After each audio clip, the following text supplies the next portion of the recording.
à tous, bonjour à vous mesdames et messieurs, bienvenue ce matin sur votre antenne, bienvenue sur Equinox Télévision, bienvenue sur 10-12, le Zénith, votre talk show qui chaque jour entre 10h et 12h vous accompagne véritablement.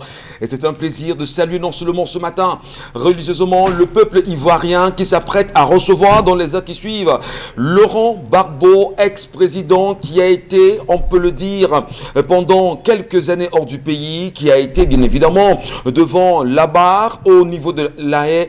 Aujourd'hui, l'ancien président compte effectivement retourner chez lui en Côte d'Ivoire. Dans quel climat la Côte d'Ivoire devrait-elle accueillir aujourd'hui Laurent Gbagbo? Quelle est la position des panafricanistes africains, si vous voulez, les panafricanistes qui pour la plupart estiment que ce retour est un retour qui devrait être salué de la plus belle des manières? Les Ivoiriens en même temps sont bien sûr en mouvement. Le regard du monde en Côte d'Ivoire, le regard des Camerounais bien sûr en direction de la Côte d'Ivoire, nous en parlerons dans cette édition du Zénith ce matin. Et surtout, qu'est-ce qui se passe ce matin à Douala, devant la Société Générale, avec les employés, dit les ex-employés de la Société Générale qui sont dans une revendication hors norme. Il vient d'être reconnu par la justice camerounaise comme étant cela qui devrait absolument bénéficier de leurs droits au sein de la Société Générale. Après un long procès, ils estiment jusqu'à présent que la Société Générale ne fait rien pour les rétablir dans leurs droits. Ils ont décidé ce matin de descendre devant cette entreprise, cette banque française, cette filiale de la banque française installée bien sûr au Cameroun, afin de faire entendre leur voix et revendiquer au plus vite justement ce qui leur revient. Comment comprendre en même temps qu'il faudrait toujours, pour se faire entendre au Cameroun, rentrer dans des revendications? La question est posée. Mais surtout, ce jeune Camerounais dont le procès fait parler plus d'un et qui hier était devant la barre, on dira, renvoi qui sera fait dans les jours à venir. Comment comprendre que pour avoir revendiqué qu'on puisse au moins faire la lumière sur les 180 milliards de francs CFA octroyés par le Fonds monétaire international au Cameroun, que lui, citoyen camerounais, ne comprenne pas qu'il soit à même de toucher 32 000 francs CFA par mois au niveau de la PHP, incapable de pouvoir se prendre une seule banane et rentrer avec cela, et qui ne comprennent pas en même temps comment le gouvernement camerounais a distrait les 180 milliards de francs CFA. C'est un citoyen camerounais qui a fait entendre sa voix, même si les propos ont été outrageants par la suite avec le système camerounais où vous voulez, le gouvernement et le chef de l'État. Devrait-on attendre l'issue du procès? Peut-on au moins avoir une lisibilité sur ce qui se passera au regard de ce qu'on a eu il y a quelques jours en France, où un Français avait choisi de gifler le président de la République? Celui-ci écopera bien sûr de 3 mois de prison ferme avec 15 000 € d'amende. Que sera-t-il pour le cas de ce Camerounais conscient de la satrapie dans laquelle on vit aujourd'hui? Madame et messieurs, on en reparlera. Bienvenue à tous en compagnie de Dona Brice Kangan, Bonbon Bengan Kanje et les deux Dominique Oyengelek et Pengou. Nous serons unis pour la même mission, vous servir jusqu'à midi. Bienvenue à tous. Je commence par vous donner un briscam ce matin. C'est un plaisir d'être encore avec vous. Bonjour et bienvenue. Bonjour Michel, bonjour à nos téléspectateurs. Les nouvelles ne sont pas bonnes ce matin pour nos jeunes qui aspirent à entrer dans les grandes écoles. Eh bien, le ministre de la fonction publique et de la réforme administrative, Joseph Anderson Ley, vient d'annoncer que pour l'année 2021, eh bien, l'on passe de 3700 places à 1536 places pour ce qui est des concours administratifs, l'ENAM, l'école normale supérieure, l'ENSET et tout ce que vous connaissez. Eh bien, avec cette réduction ici, qui explique au ministre sur l'effet de la crise du coronavirus, les fils de pauvres devront battre dur. Lorsque les places sont réduites, eh bien, la corruption prend le pouvoir. La corruption prend le pouvoir de Nabrice Kangan, mais dire en même temps aujourd'hui aux Camerounais que ce n'est plus, c'est connu de tout le monde que les caisses du Cameroun sont vides. Et là, il y a une crainte en même temps dans le sérail. Est-ce que c'est vrai? En ce qui concerne bien sûr le paiement des salaires et bien sûr les recrutements qui devraient se faire chaque année, on se demande bien comment peut-on arriver à une baisse aussi drastique de ceux qui seront appelés à officier au sein de la fonction publique de Nabrice Kangan. On en parlera certainement dans les éditions à venir. Bonbon Bengan Kanje, bonjour à vous et bienvenue. Bonjour Monsieur Ngachounoumba, bonjour à vous chers téléspectateurs. Le Cameroun est un pays dur. Il y en a qui disent difficile, moi j'ai dit dur. Dur, justement, la dureté continuera Mais pour s'en sortir, c'est cela mon propos, il faut organiser la lutte sur tous les fronts, à partir des femmes qui couvrent le coq au marché jusqu'à la haute administration. Il faut que chaque secteur socio-professionnel s'organise pour que ça aille bien. Surtout, il faut savoir dénoncer tout ce qui est contraire aux intérêts des populations. C'est comme ça qu'on arrivera à sortir notre tête de l'eau. Au-delà bien sûr de cette question, bon Ben Gankanji, on regarde encore l'attitude des hommes politiques depuis un petit moment très calme face aux enjeux de la liberté du Cameroun, mais surtout face aux enjeux de l'avenir de chaque Camerounais aujourd'hui. Les hommes politiques sont dans l'impasse. Le pouvoir en place et sa coalition n'arrivent pas à trouver les solutions aux problèmes. L'opposition n'arrive pas à renverser et n'arrive même pas à trouver les voies pour renverser le régime. Voilà l'impasse politique dans laquelle nous nous trouvons. Si on a des deux éléments, c'est-à-dire que celui qui est au milieu et qui peut faire justement le contrepoids, c'est le peuple camerounais. Absolument, il doit commencer à s'organiser. C'est-à-dire qu'en coupant, vous avez vu ce qui s'est passé à Douala deuxième dernièrement, où la municipalité vient sur la route, on commence à faire le traçage. Les gars disent bon, on paye. Et après on les déloge. Vous voyez comment les gens ont commencé. Un jour, quand les gens auront un peu faim, ça va prendre. En tout cas, on en parlera. Dominique Pengou, bonjour. Bonjour Michel, j'ai envie de poser la question ce matin. À qui profite cette image du Cameroun qu'on veut toujours montrer aux yeux du monde? Pourquoi il faudrait toujours que l'on revendique jusqu'au point d'en arriver à des violences pour pouvoir comprendre ou encore pouvoir se faire entendre avec ces manifestations du côté de l'ambassade de la Belgique, de l'ambassade du Cameroun en Belgique? Pourquoi il faut toujours que le peuple camerounais se retrouve en train de pouvoir revendiquer de façon assez violente pour pouvoir être compris ou encore pour pouvoir avoir un point d'attention ce matin? Même si en même temps aujourd'hui, il faut le dire, le ministre des Relations extérieures doit entendre l'ambassadeur du Cameroun à Bruxelles. Pour lui, en même temps, qu'est-ce qui peut en sortir avec les mesures de sécurité de l'ambassade? Ces Camerounais qui ont choisi de rentrer dans l'ambassade pour faire entendre leur voix sur l'affaire concernant ces Camerounais qui sont au niveau de la PHP et qui ont fait entendre également leur courroux par rapport aux 180 milliards volés. On a l'impression que c'est la nouvelle affaire qui risque bien sûr de faire bouger le Cameroun aujourd'hui. Dominique Audrey, ça va bien? À chaque fois que je la vois, je ris parce que pendant l'émission, dans les préparations d'émission, on s'engueule toujours. Voilà. Je t'ai dit qu'un jour tu me cherches, tu ne me verras plus. Je te l'ai dit. Je sais voilà. Jusqu'à... Bienvenue ce matin. Bonjour Michel, bonjour aux téléspectateurs. Il faut dire que on nous a présenté hier, du moins à la presse, les responsables du cambriolage au niveau de la... les présumés cambrioleurs. Et figurez-vous que l'un des cambrioleurs, du moins le principal, est allé cambrioler et il a mis le téléphone à la charge, il l'a oublié là-bas pendant qu'il volait. Et c'est par ce téléphone qu'on a réussi. Franchement, c'est tellement disons que c'est ça, puisque c'est la version officielle. Faut dire officielle. On en parlera tout à l'heure pendant l'émission, ne vous en faites pas. Allez, l'histoire de ce matin, Dominique.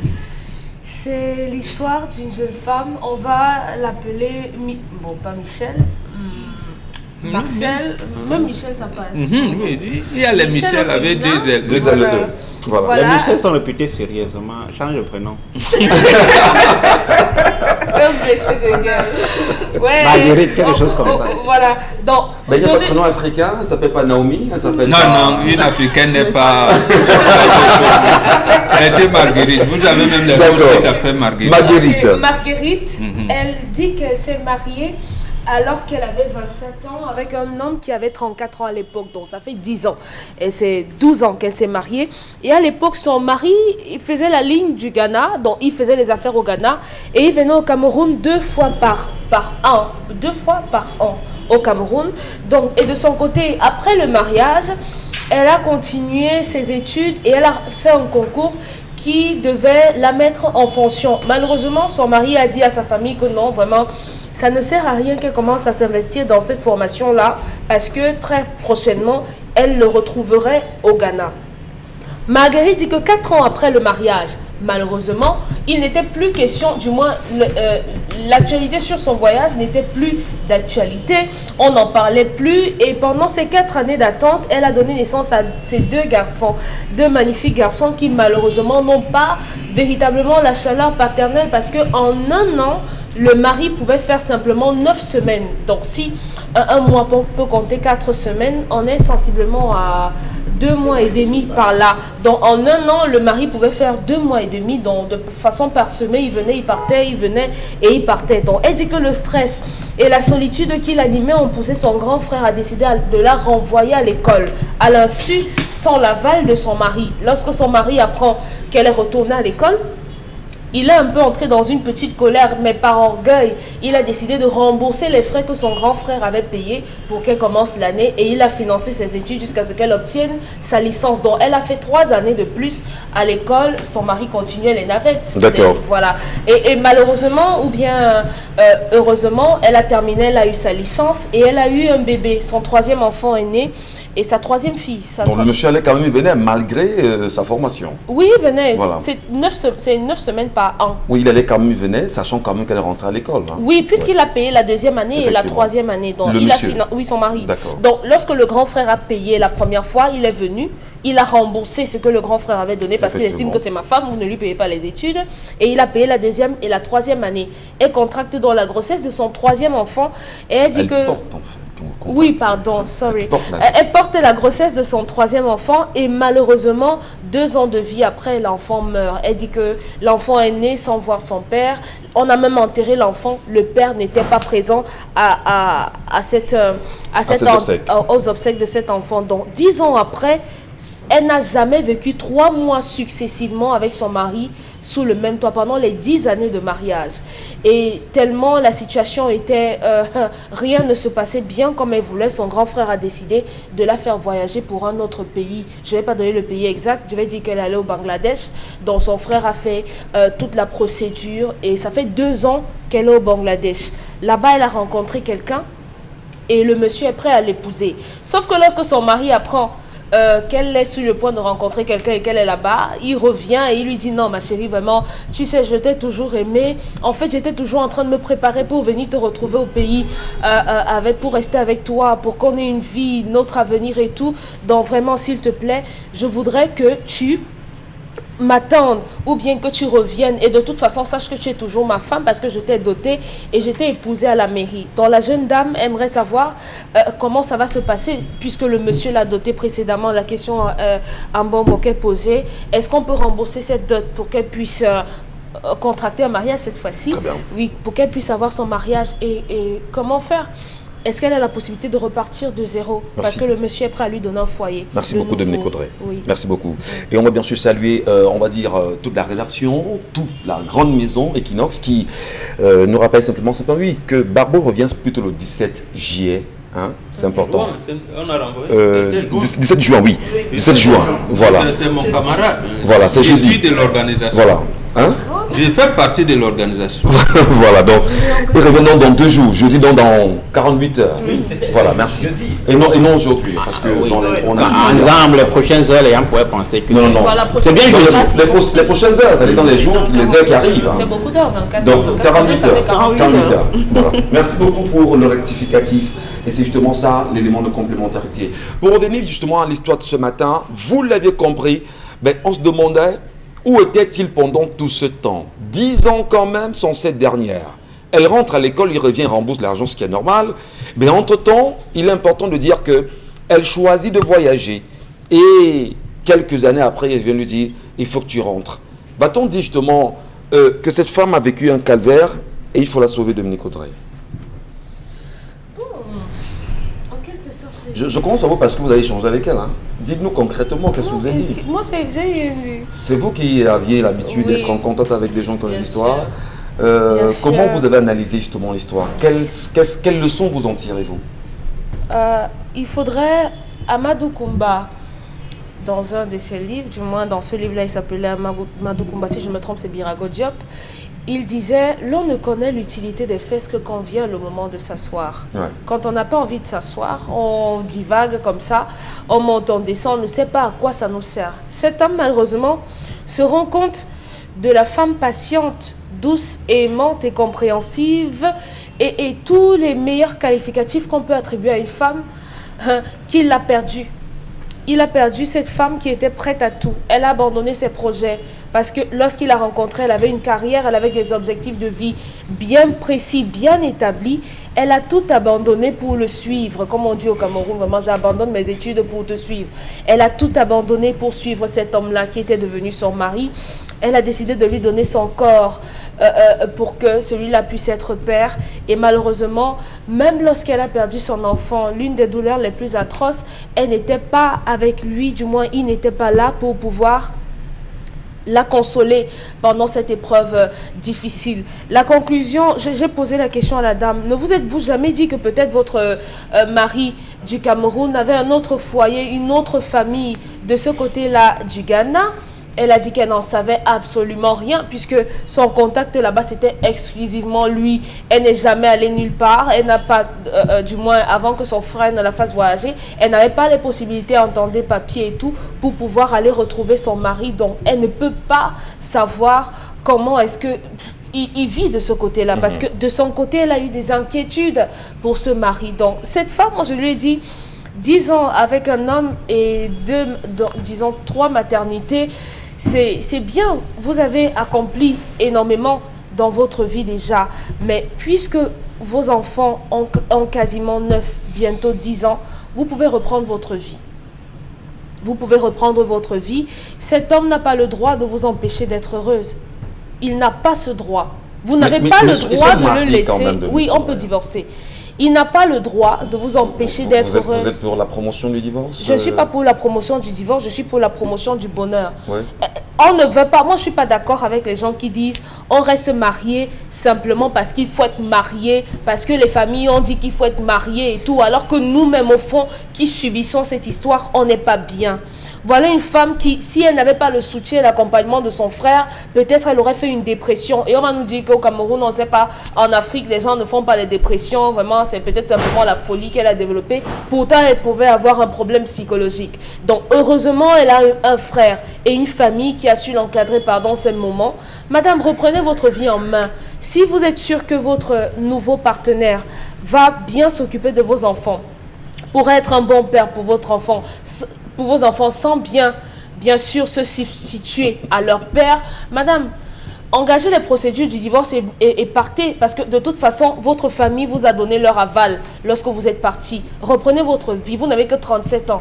Donc il y a encore... Est-ce que c'est pas un peu trop facile de la briscade? C'est pas trop facile justement, tel que le penserait Dominique Audrey, aller du jour au lendemain, on se met de côté, oui elle est partie justement. Elle a déjà une nouvelle relation. Lorsque l'homme revient quand même vous dit, bah, écoute, certainement je me suis rendu compte que ça n'allait pas, je te demande pardon, tu dois revenir.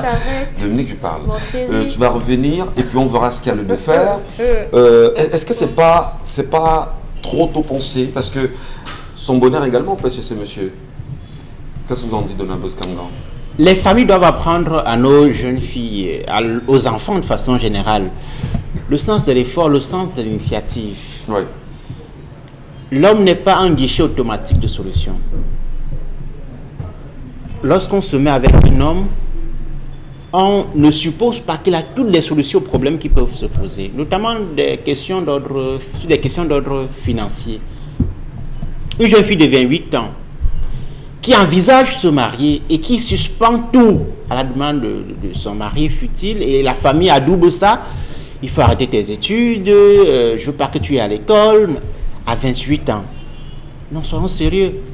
Soyons sérieux. Que la famille cesse de rêver de ce milliardaire, de ce messie qui vient délivrer toute la famille. Non, non. Le mariage est une union entre deux personnes qui se complètent. Et il ne faut pas réduire les possibilités d'assistance à la famille si on a une opportunité. Pourquoi cesser sa formation? Parce qu'on a trouvé un mari. Et à cette époque, elle n'avait même pas encore d'enfant. Donc il n'y avait pas théoriquement d'obstacle à la poursuite de sa formation, pour subvenir plus tard éventuellement à des besoins qui peuvent se poser. Bon, on peut dire que l'homme n'est pas sérieux parce que après 5-6 ans de contact entre les deux, les enfants naissent, il vient au Cameroun, il repart au Ghana. Est-ce qu'il y avait vraiment pour objectif final de l'avoir comme épouse? Il y a des raisons de douter, mais moi je voulais surtout m'attarder sur la responsabilité des parents de cette jeune fille et de ses frères. Qui conseillait cet enfant, cette fille de 28 ans, à la fleur de l'âge, qui a encore tout pour réussir et qui décide d'arrêter subitement tout? Il y a des familles comme ça. Il y a des familles comme ça. On fera peut-être le trait d'union sur le comportement de certaines familles dont on a souvent l'impression qu'elles veulent se débarrasser des filles dans la maison. C'est-à-dire qu'on a eu le premier prétendant qui est arrivé parce que, dit-il, il est commerçant, il est actif, il a un peu d'argent. On dit à la fille, bon, vas-y, il faut partir rapidement parce que c'est une chance, tu n'es pas sûr d'avoir une autre chance. Est-ce que c'est pas, vous tentez justement de critiquer la famille? Maintenant, une fille quand même de son âge ne sait-elle pas ce qu'elle veut, Donna Brice? En principe, et c'est cet attentisme qui, moi, me révolte. À 28 ans, vous suspendez tout parce que, non, il faut être sérieux. Maintenant que le mariage n'a plus donné, qu'est-ce que tu fais? Mais cette dot, il faut, si ce monsieur porte plainte, il faut pouvoir rembourser. C'est de l'escroquerie en théorie. C'est-à-dire que vous avez reçu de l'argent pour une union qui n'arrive pas, après vous prenez le vol pour un autre pays. Je ne sais pas s'il a appelé. Il n'a pas été présent pendant toutes ces années. Il n'était presque pas là. Alors, on passe une année, on a quand même une femme. On vient au pays pour quelques semaines, Dominique Audrey? 9 semaines par an. 9 semaines par an, en réalité. Alors, on ne va pas critiquer parce qu'en réalité, ça dépendra forcément de ce qu'ils vivent. Mais elle estime qu'il n'est pas là. Le frère estime qu'elle ne fait rien. Et le plus grave quand même, c'est que le troisième enfant qu'ils ont eu décède. Il n'est pas là. Il ne vient même pas aux obsèques de l'enfant. Est-ce que ce n'est pas des éléments qui peuvent donner plus de poids à ce départ de cette femme? Avec le temps, vous avez créé la dépendance vis-à-vis de l'homme. Et vous avez laissé en sorte qu'il nourrit cette dépendance en suspendant la formation, en donnant l'impression qu'il prenait tout en charge et complètement, que vous ne deviez plus rien faire. Oui. C'est à peine si elle continue d'aller à l'école. Non. Cette dépendance créée dès le départ, c'est un problème. Et c'est ça qui crée tous les autres handicaps. La fille qui aurait pu s'installer avec une activité génératrice de revenus, continuer sa formation, avoir un emploi. Il ne faut pas attendre tout de l'homme. L'homme n'est pas un messie qui peut pourvoir à tous les besoins de la femme à tout moment. Non, il faut arrêter ça et il faut que les familles se ressaisissent parce que cette façon de présenter la fille comme étant une marchandise, quelque chose qu'on vend, qu'on propose pour avoir de l'argent, à un super-héros qui a de l'argent qui coule à flot. Non, c'est ça qu'il faut arrêter. C'est dangereux. Il faut créer l'autonomie de la femme, l'aider à s'insérer et tout l'encourager à faire quelque chose, quels que soient les cas. On ne nous a pas dit qu'elle a un handicap particulier. Alors, dans sa demande, justement, qu'est-ce que vous lui dites? Qu'elle se remarie? Parce que l'homme compte revenir quand même. Elle a engagé une nouvelle vie au Bangladesh où elle vivrait aujourd'hui. Qu'est-ce que vous lui dites, Donna Brice? Qu'elle se replonge dans une vie? Je pense qu'il faut discuter et puis la famille elle-même doit mener son enquête pour savoir si, Dominique en parlait tout à l'heure, si il n'a pas, parce que 5, 6, 7 ans, une dizaine d'années quand même au Ghana avec une fille au Cameroun que tu comptes épouser, avec qui tu as des enfants, et tu n'es pas rentré au Cameroun, tu ne l'as pas mené au Ghana, on ne sait pas exactement ce qu'il veut. Donc il faut qu'il soit le sérieux de cet homme. La famille, pendant tout ce temps, aurait pu mener des enquêtes pour comprendre exactement quelles sont ses intentions. Et c'est en fonction de ça qu'elle doit se décider. Alors, on va dire justement, Dominique Bengo, sans jeter le propre sur les familles. Les familles sont-elles responsables de l'échec du mariage de cette fille aujourd'hui? D'une part, la question est posée. Et d'autre part, la fille aussi serait en réalité très naïve dans la gestion de ce qu'elle considérait comme un foyer. Parce que comment pouvez-vous quand même, une fois mariée, vous acceptez de vivre très loin de votre mari? C'est vrai, on va peut-être pas le dire, hein. On a des compatriotes qui vivent à l'étranger. On a même des Maliens, des Nigériens qui sont au Cameroun et qui vous disent qu'ils font 2-3 voyages sur l'année. Beaucoup vous disent, bon, je vais, je t'enceinte et puis je reviens. Parce que c'est que ma femme est là-bas. J'ai entendu le dire quelques fois. Alors, Dominique, qu'est-ce qu'on dit concrètement? Cette fille devait se remarier ou pas? Alors, ce matin, j'ai envie de m'adresser à la fille principalement. De mon point de vue, moi, je vois que la fille ne savait pas ce qu'elle voulait exactement. Parce que c'est vrai, oui, le mariage a été, un effet de boomerang devant elle. Elle a vu un monsieur qui était déjà financièrement stable. Ouais. Là, elle a vu une sécurité dans le foyer. Mais justement, il y a toujours un prix à payer. On ne peut pas vouloir tout dans la vie. Vous ne pouvez pas demander quelqu'un qui est businessman et qui voyage et qui doit consacrer un maximum de temps pour vous. Soit si c'était un autre cas d'échéance, elle allait dans un foyer avec un monsieur qui est tout le temps là de lundi à lundi et qui ne travaille pas, elle allait toujours se plaindre du fait que le monsieur ne fait pas des revenus. Alors maintenant, aujourd'hui encore, il y a un autre point que j'ai envie de relever. Ce monsieur est un polygame non déclaré. Il faut qu'on se le dise ce matin parce que faire moins de temps quelque part et être où on travaille naturellement, je suis sûre que ce monsieur a peut-être un autre foyer quelque part ou encore peut-être au Ghana où il exerce, donc c'est un polygame non déclaré du fait, ce qui peut justifier le fait que de temps en temps il fait la ronde dans tous ces différents foyers-là. Et maintenant, 10 ans de vie commune avec quelqu'un qu'on ne maîtrise pas. Un monsieur qui a épousé une femme qui aime l'aventure parce que jusqu'aujourd'hui elle se sent un peu libre parce qu'elle a pu voyager, elle a pu être quand même un peu indépendante. C'est ce qu'elle voulait à la base. Pourquoi elle n'a pas parlé avec son mari de façon ouverte?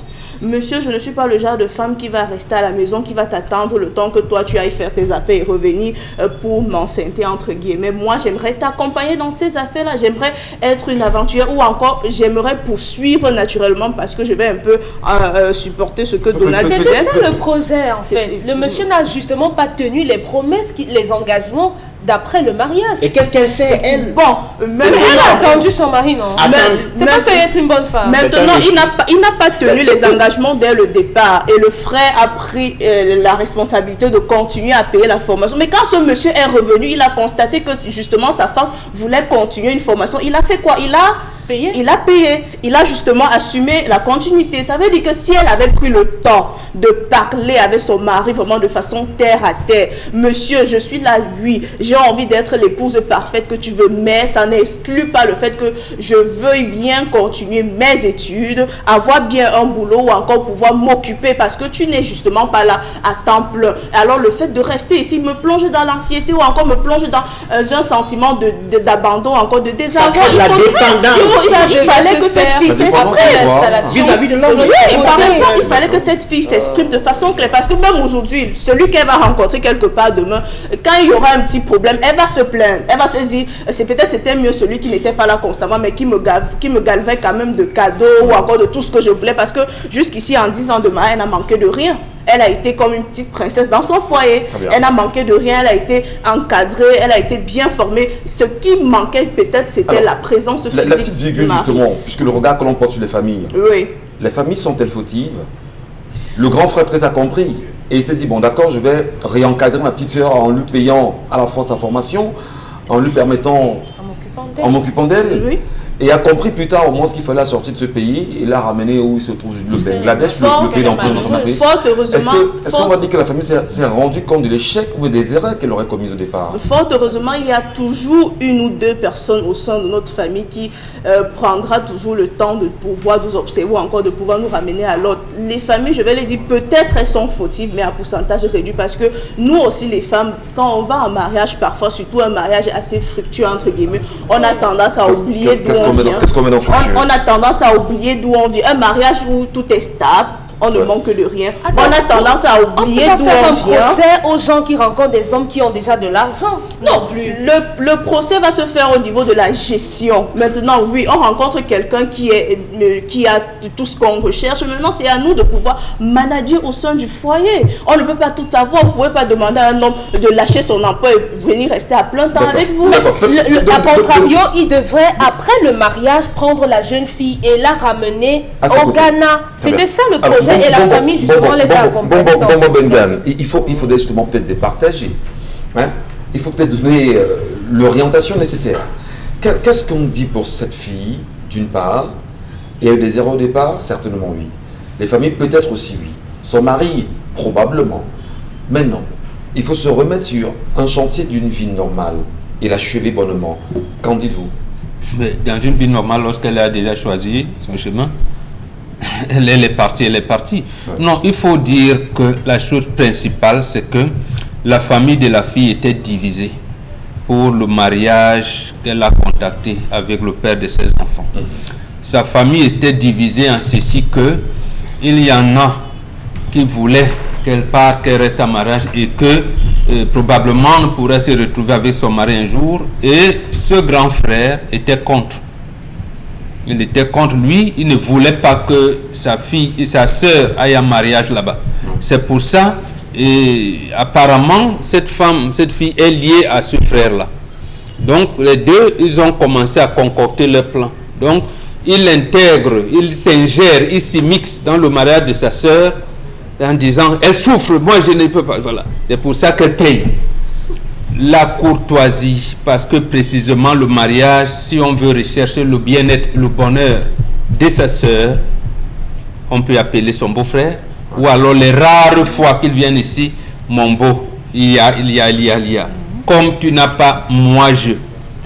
Oui, c'est vrai, voilà, donc à un moment donné, voilà, et la fille décline l'histoire en se faisant victime. En se faisant victime, mon mari n'a pas. Qu'est-ce qui amène donc ce bonhomme à l'envoyer au Bangladesh, mais pas chez son mari?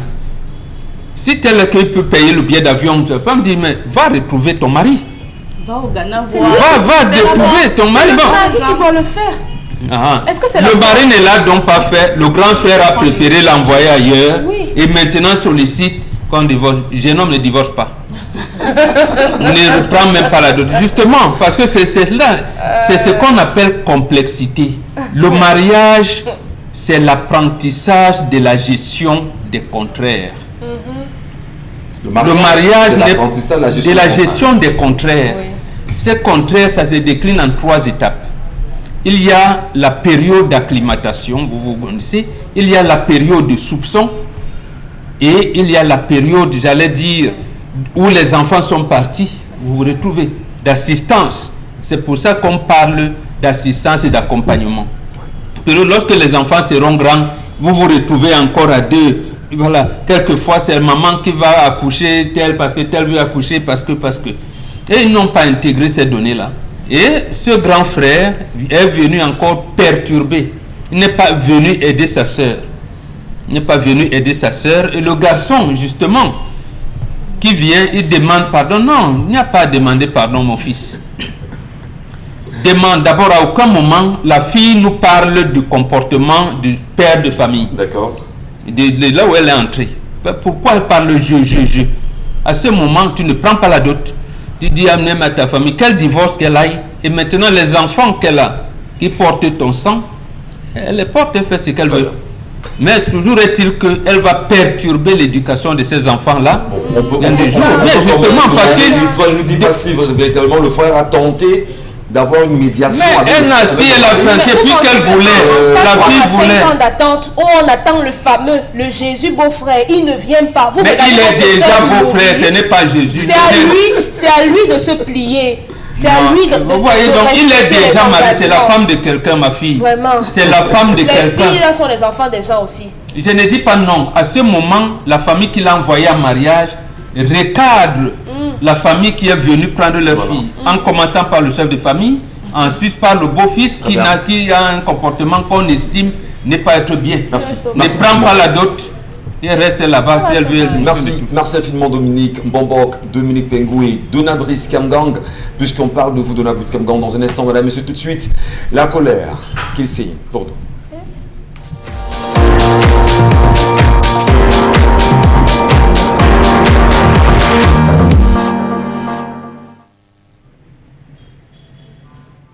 J'interpelle la conscience nationale ce matin sur l'instrumentalisation de la haine dans l'espace public national. Entre le pouvoir et l'opposition au Cameroun, ce n'est jamais le grand amour, on le sait. Mais ces tensions se sont transformées en une véritable escalade à l'occasion de la récente élection présidentielle. Dans le champ de la contestation des résultats de ce scrutin, de nombreuses interpellations ont suivi. À ces interpellations se sont ajoutées la répression des militants des partis de l'opposition. Cet affrontement entre les tenants du pouvoir et les contestataires s'est progressivement corsé et s'est finalement déporté sur un théâtre éminemment dangereux, le torrent tribal. La classe politique a été progressivement imbibée de la rhétorique tribaliste. Pour contrer les initiatives des formations politiques de l'opposition, le gouvernement a mis en place une communication axée sur le tribalisme. Les partis politiques de l'opposition ont été catalogués comme portant prétendument des complots ourdis par leur communauté pour anéantir la République. Pour donner du retentissement à cette communication, les pouvoirs publics n'ont lésé sur aucun moyen, à la fois sur le plan humain et financier. Ainsi, les déclarations d'un certain nombre d'officiels sur des tranches d'émissions précises ne sont pas étrangères aux ambitions de neutralisation de la percée de ces formations politiques de l'opposition et a montré les capacités de nuisance aux yeux de l'exécutif en place. Il est aujourd'hui avéré que les interpellations et le maintien en détention d'un bon nombre de manifestants ayant participé aux récentes marches et bien avant, il est aujourd'hui avéré que ces interpellations et ces incarcérations ont obéi à des logiques purement régionalistes, que dis-je, tribalistes. C'est une preuve concrète que le pouvoir est passé du simple discours à l'acte. Il est également aujourd'hui intéressant de voir le déploiement médiatique du discours de la haine. Le discours du rejet de l'autre sur la base de ses opinions et appartenances régionales est savamment articulé à travers à la fois la presse écrite et audiovisuelle, mais aussi la presse cybernétique, notamment. Il faut être naïf pour croire que les médias qui participent à ce chantier macabre de destruction des matériaux sur lesquels est assise la nation le font sans aucune instrumentalisation politicienne. C'est le lieu de souligner avec emphase les égarements d'un bon nombre de compatriotes pris au piège de ce saccage des fondements de la patrie et qui se livrent en longueur de journée à des empoignades naïves sur les réseaux sociaux, espace devenu un terrain d'expérimentation de ces dérives ignobles. Les conséquences sont fâcheuses. À court terme, les crispations inopportunes entre les communautés, mais surtout la défiguration d'un tissu social déjà fragilisé par certaines difficultés, notamment sur le plan économique.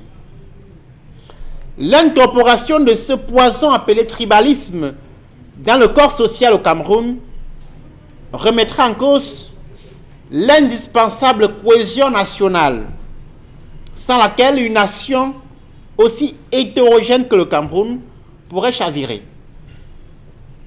Non au sacrifice de l'unité nationale à l'autel de petits calculs politiciens, purement politiciens. À demain. Voilà. On l'a très bien compris ce matin, et le regard que chaque Camerounais porte sur ce qui est devenu une réelle instrumentalisation aujourd'hui, c'est visible en réalité sur les réseaux sociaux, sur les plateaux de télévision, oui au Cameroun, sur les plateaux de radio également, on le sait, les propos vont très loin. Il y a même des penseurs, des écrivains aujourd'hui qui parlent de ce qu'on appellerait, au-delà de la haine, un tribalisme d'État, institué, encadré et entretenu par les pontes du régime aujourd'hui. Qu'est-ce qui peut expliquer véritablement qu'on parle de cela au moment où beaucoup estiment véritablement qu'on vit au Cameroun, du moins il y a un vivre ensemble qui n'a pas de problème. Mais maintenant des solutions.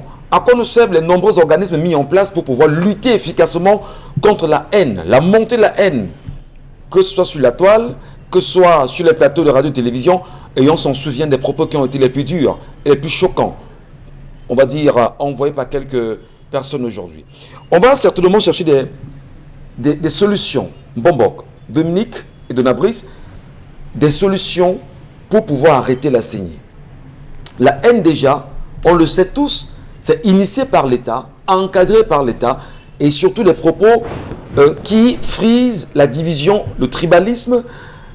Qu'est-ce qu'on peut faire aujourd'hui, bon Bengan, pour que ceux qui nous regardent, pour que ceux qui sont présents sur la toile et qui s'amusent à en faire justement du n'importe quoi, puissent arrêter ces pratiques qui n'honorent pas le peuple dans son ensemble? Non, il y a une seule chose à faire. Il faut réformer l'État néocolonial du Cameroun.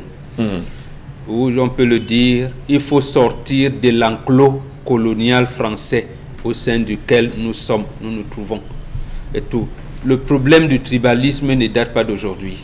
Ça a commencé dans les années 50 et je pense que Oumou Nobel avait révélé à l'époque et il avait attiré l'attention de la communauté nationale et internationale à ce sujet.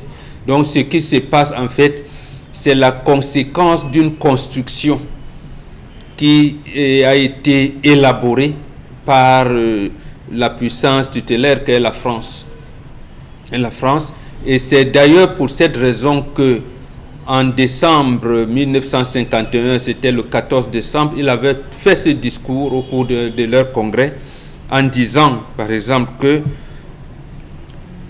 les colonialistes dressent tribu contre tribu en faisant croire aux uns qui sont plus intelligents et aux autres qui sont très riches et vont dominer le pays.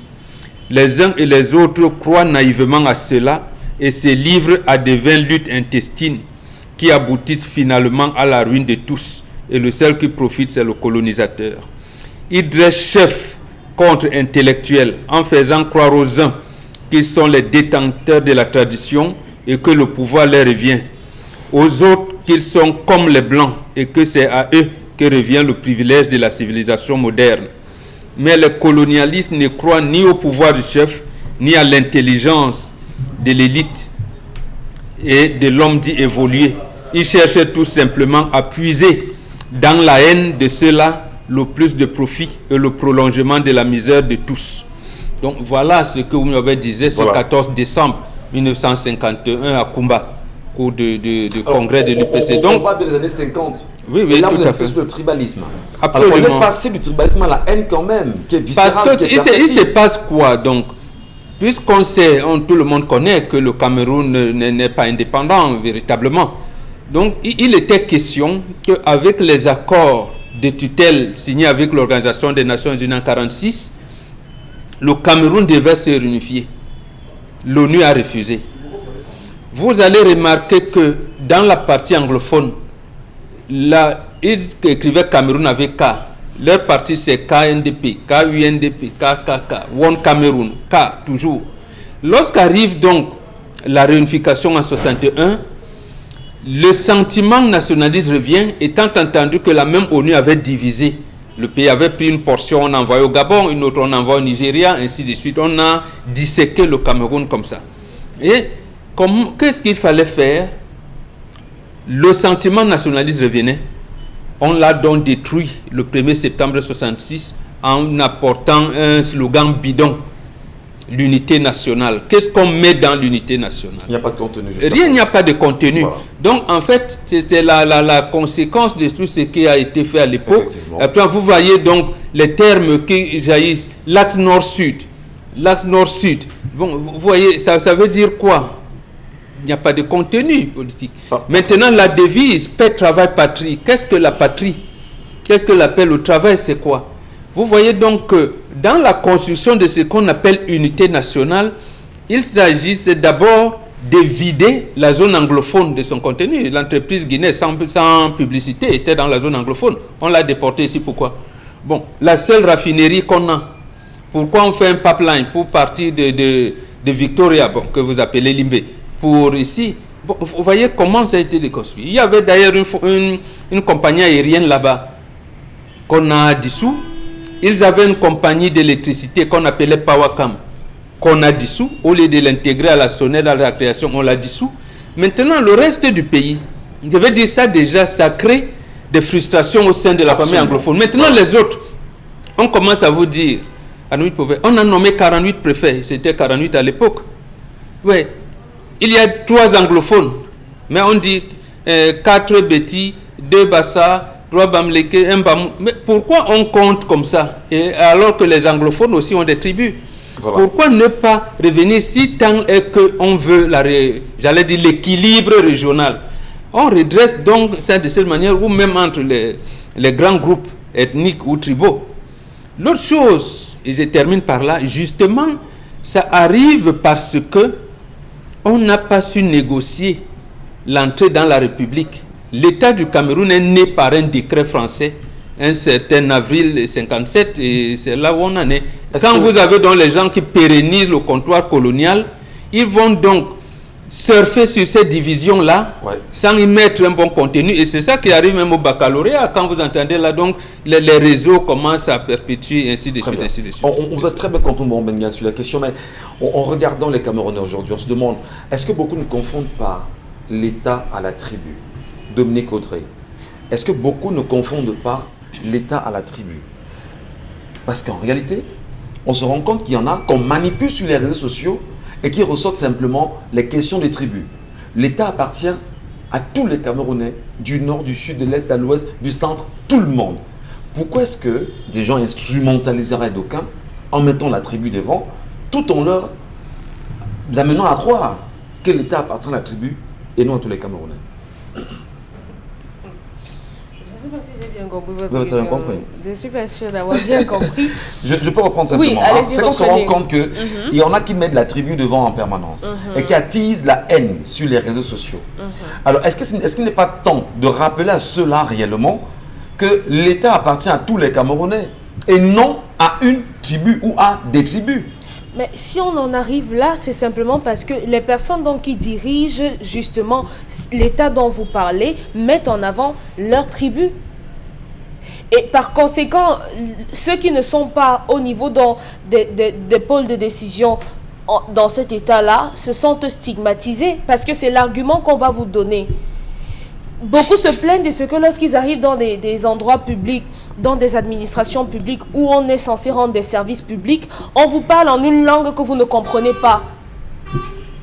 Vous trouvez des gens en train de parler comme s'ils étaient au village, comme s'ils étaient dans leur village. C'est frustrant. Ça va même plus loin. On dira peut-être que c'est simplement au niveau de cette instrumentalisation-là, mais c'est un peu partout. Récemment, j'étais dans un transport en commun où le chauffeur était en train de faire une petite blague à la dame. Je ne sais pas si j'ai le droit de dire les tribus, ça va encore créer des problèmes. Important. Sauf que le monsieur fait mine de dire à la jeune dame que vraiment, je vais te prendre, je vais te ramener chez moi de l'autre côté. Eh, non, non, non, non, non, vraiment chez nous, on ne veut pas les gens de... On ne vous veut pas parce que vous êtes comme ça, vous êtes... Voilà, vous êtes ce que vous êtes bon, un animal en particulier, vous êtes ça et on ne veut pas de ça chez nous. Il dit que, bon, donc le monsieur, peut-être sur le coup ne l'a pas exprimé, mais il a été choqué, il a été blessé de voir qu'on réduit simplement les valeurs que les gens peuvent dégager à l'endroit d'où est-ce qu'ils sortent. Et aujourd'hui, qu'on le veuille ou non, on a le devoir de se regarder dans les yeux et de se dire la vérité que oui, on est tous des tribalistes à la fin. Parce que de quelque façon que ce soit, on se retrouve à stigmatiser les gens parce qu'ils viennent d'une contrée et par rapport à une autre contrée. Bon, et au niveau de la politique, c'est venu seulement, c'est les Bourguindjanga, c'est devenu plus grave. Alors, on se rend compte, parce que ce n'est que normal, c'est de bonne guerre pour le politicien. Pour lui, c'est vous diviser. Oui, pour lui, c'est de bonne guerre. Il s'est dit, bon, d'accord, je vais autant vous diviser pour davantage régner. Alors, le danger, c'est quoi? Lorsqu'on est dans la nation, l'ensemble de toutes ces ethnies, de ces tribus, si vous voulez, et qu'il y ait ces tissus qui se soient créés, est-ce qu'on devrait encore oser dire qu'on est différent et pourtant nous appartenons à une nation entière? On se serait attendu lorsqu'il y a eu les casses de San Mélima, avec tout ce qui avait été dit aux différentes personnes qui étaient détenteurs d'alimentation, de boutiques et tous là-bas, qu'on ait véritablement puni les casseurs. les gens qui étaient venus prendre les biscuits là. On s'attendait à ce qu'on les punisse véritablement. C'est vrai qu'on nous a sorti en 2017 une commission de promotion de bilinguisme, machin, qui était censée faire des promotions, des campagnes de sensibilisation. Ça veut dire que ça ne veut rien dire en fait. Oui, promotion du bilinguisme et du multiculturalisme quand même. Bon, oui, rappelez-moi, je vous en prie, qu'est-ce que ça a fait jusqu'ici? Parce que même... Vous cherchez? Oui, je cherche. C'était Mafani Moussongel. Oui, je sais que c'est lui. Mais maintenant, le travail qui leur incombe, c'est de sensibiliser les uns et les autres, de réduire considérablement le discours de la haine. Ben, sauf que c'est ça qu'on mange du matin jusqu'au soir. Regardez un peu ce qu'on dit du parti MRC. On dit quoi? Que c'est le parti du village, non? Ouais. De quel village on parle? À qui est-ce qu'on s'adresse? On parle des Bamileke, non? Oui, c'est ça. Malheureusement, c'est ça. Sauf que à l'intérieur de ce parti, comme dans le RDPC également, il y a des gens qui ne reviennent pas simplement de la contrée du président de ce parti. On est en train de diviser les gens parce que lorsqu'ils finissent sur les plateaux, ils sont tous amis. Quand ils sortent des plateaux, ils se retrouvent entre eux, ils papotent, sans se rendre compte qu'en fait, au fond, la façon dont on les voit se déchirer, certaines déclarations qu'ils ont, les gens le prennent pour argent comptant. Donc, cette promotion dont on parlait précédemment ne fait pas son travail parce que le discours de la haine s'amplifie. La loi sur le tribalisme de l'article 241, si je ne me trompe, c'est 2019. Code pénal. Voilà, c'est ça, non? 241. Voilà, 241 du Code pénal de 2019 est censé punir d'un emprisonnement de plusieurs années et d'une amende qui peut aller jusqu'à 3 millions toutes les personnes qui ont un discours de la haine. Allez un peu sur Internet, Michel Ngacho. Vous vous demanderez justement si où est l'antique? La justice... Je voulais rapporter quand même. Il faut dire que Kamto n'est pas le premier. Frundiana a été victime. Et ce n'est pas Il y a eu... Voilà, j'aimerais vous dire en réalité que c'est celui qu'il faut condamner. C'est les détenteurs de pouvoir de l'État. Parce que même lorsqu'ils sortent des plateaux de télévision, ils sont encore dans les biais. Oui. Voilà. Est-ce que lorsqu'on drague une femme, on dit demande d'abord tu viens d'où? Pas du tout. Voilà. Donc en fait, ils savent eux-mêmes qu'ils sont en train de perpétuer l'héritage colonial. Donc il faudrait qu'on ait un président de la République ou alors les gens qui rompent avec l'héritage colonial. Le reste va couler. Merci. Dominique Pengou, qu'est-ce que ça vous inspire comme commentaire? Le discours de la haine qui est devenu monnaie courante sur les réseaux sociaux d'abord. Hein. Oui. La première idée qui me vient en tête, c'est une question. Comment est née la crise anglophone? Nous sommes peut-être au Cameroun, nous avons atteint le stade de la ségrégation tribaliste. Je pense que le thème là, je ne sais pas, c'est vrai que ça existe, mais si on met les deux ensemble, on va mieux expliquer. Dans ségrégation, il y a le racisme. Il y a pas de racisme quand même. Non, pas racisme au sens. Dans ségrégation, il n'y a pas encore racisme. Pas racisme, voilà. Il n'y a pas. On dit ségrégation raciale d'ailleurs. Donc c'est la ségrégation. C'est le rejet de l'autre. Ça peut être basé sur ses opinions, sur sa religion. Exactement, Donald, merci. C'est pour ça que je parle de ce thème. Nous sommes au niveau de la ségrégation tribaliste au Cameroun. Et c'est d'où est née même la crise anglophone. Parce que justement, il y a des choses qu'on banalise, qu'on néglige, et pourtant il y a des gens qui tiennent vraiment à cœur. Qui a amplifié la crise. La crise anglophone est là depuis longtemps. Elle date de avec plusieurs raisons. Donc aujourd'hui, on a tellement stigmatisé.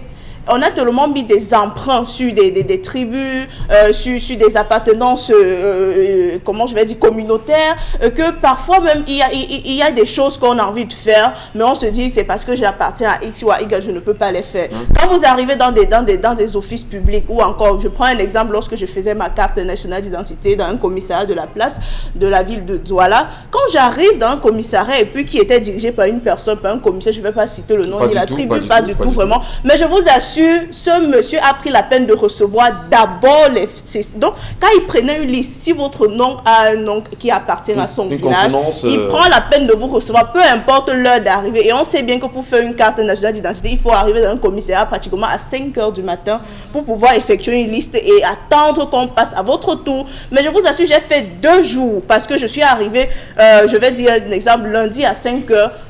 Mon nom qui était parmi les premières personnes, j'ai pas été reçu. C'est le lendemain que je viens être dans la liste d'attente pour ceux qui étaient là hier. Et quand vous remarquez, donc chacun fait d'abord ce qui va, comment on dit, ce qui va aider ses frères du village ou encore qui va, aller à l'encontre. On va revenir Oui. je vous en prie. Mais surtout, dire qu'on s'en souvient justement de ce qu'à l'approche des élections présidentielles de 2018 et même après ces élections présidentielles, il y a eu des Camerounais qui ont eu des propos outrageants sur les réseaux sociaux et qui plus tard ont été reçus sur la chaîne publique camerounaise et salués, ovationnés d'ailleurs. On en revient.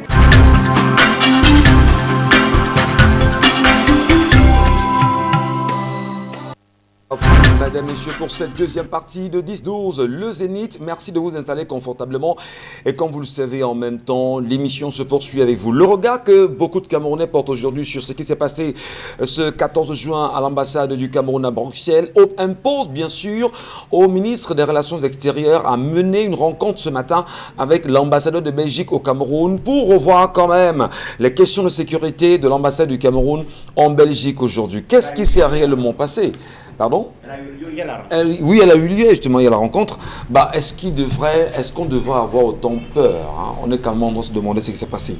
Bon, il faut aussi dire que des Camerounais sont rentrés dans cette ambassade pour revendiquer quand même la clarté autour de la gestion de 180 milliards de francs CFA et revendiquer justement l'arrestation, peut-on dire arbitraire, de ces Camerounais qui ont eu des propos assez, on va dire, compliqués vis-à-vis de l'administration en place. On en reparlera.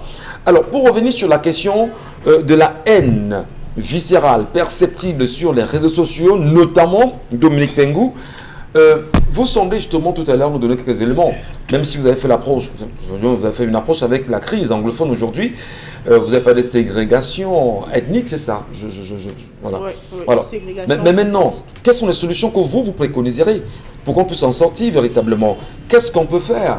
Est-ce qu'on peut convoquer les appareils de propagande comme les médias aujourd'hui, radio, télé, presse écrite, presse cybernétique, pour rééduquer les mentalités, rééduquer les Camerounais à sortir de cette pratique-là? Il faudrait naturellement une rééducation des Camerounais et il faudrait que les Camerounais, chacun à son niveau, puissent limiter la simple stigmatisation justement parce que quelqu'un n'appartient pas à sa communauté ou encore à sa tribu. C'est important de le faire. Il faudrait que même ceux qui sont responsables des offices publics puissent fonctionner normalement. Il faudrait également qu'au niveau même des politiques, que les plateaux ne soient plus un lieu de propagation des propos haineux. Il faudrait également que les réseaux sociaux, puisque c'est même aussi avec l'avènement des réseaux sociaux, on a eu droit à une expansion assez incontrôlable de la haine ou encore des chamailles, des conflits entre tribus sur la toile. Il faudrait que l'on puisse montrer un exemple et pouvoir sanctionner cela, parce que si on le fait, ça pourra montrer un exemple et ça pourra éduquer même les cadets ou encore la génération qui va nous suivre, parce que les discours qu'on suit souvent sur la toile ou encore comment je vais appeler ça, les discours qu'on tient souvent justement parce qu'on a envie de stigmatiser X ou Y personne pour déstabiliser, ça passe souvent comme une lettre à la poste. Personne n'en parle, personne ne réagit et pourtant ça ne devrait pas être négligeable ou encore ça ne devrait pas être négligé de la sorte. Comme Dominique Audrey l'a dit, il y a des politiques qui s'asseyent sur des plateaux, se chamaillent vraiment avec un langage assez incontrôlable, mais après ce sont des véritables amis dans la vraie vie. Mais qui va expliquer ça à nos nombreux téléspectateurs qui regardent souvent ou encore à ces spectateurs qui suivent souvent le fil du film sans toutefois savoir le vrai fondement? C'est bien de le dire justement, mais là il est important aujourd'hui d'apporter des solutions. Donna Brice, hein? On instrumentalise la haine, on encadre et on se fait du beurre, on divise, le peuple lui-même est divisé. Est-ce que ça nous permet de parler d'unité, de réunification, du vivre ensemble, lorsqu'on sait que c'est même le politique qui encadre cette pratique qui est devenue, qui est répandue aujourd'hui? C'est une question intéressante, mon cher Michel. Alors, nous avons pensé qu'il fallait souligner sur la naïveté d'un certain nombre de nos compatriotes parce que, effectivement, lorsque vous voyez la déferlante qu'il y a aujourd'hui sur les réseaux sociaux, on voit très bien que un certain nombre de nos compatriotes ne comprennent pas les enjeux.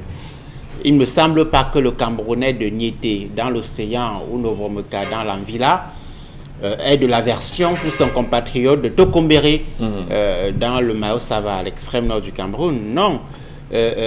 Encore moins avec son compatriote de Tchang dans la Ménois.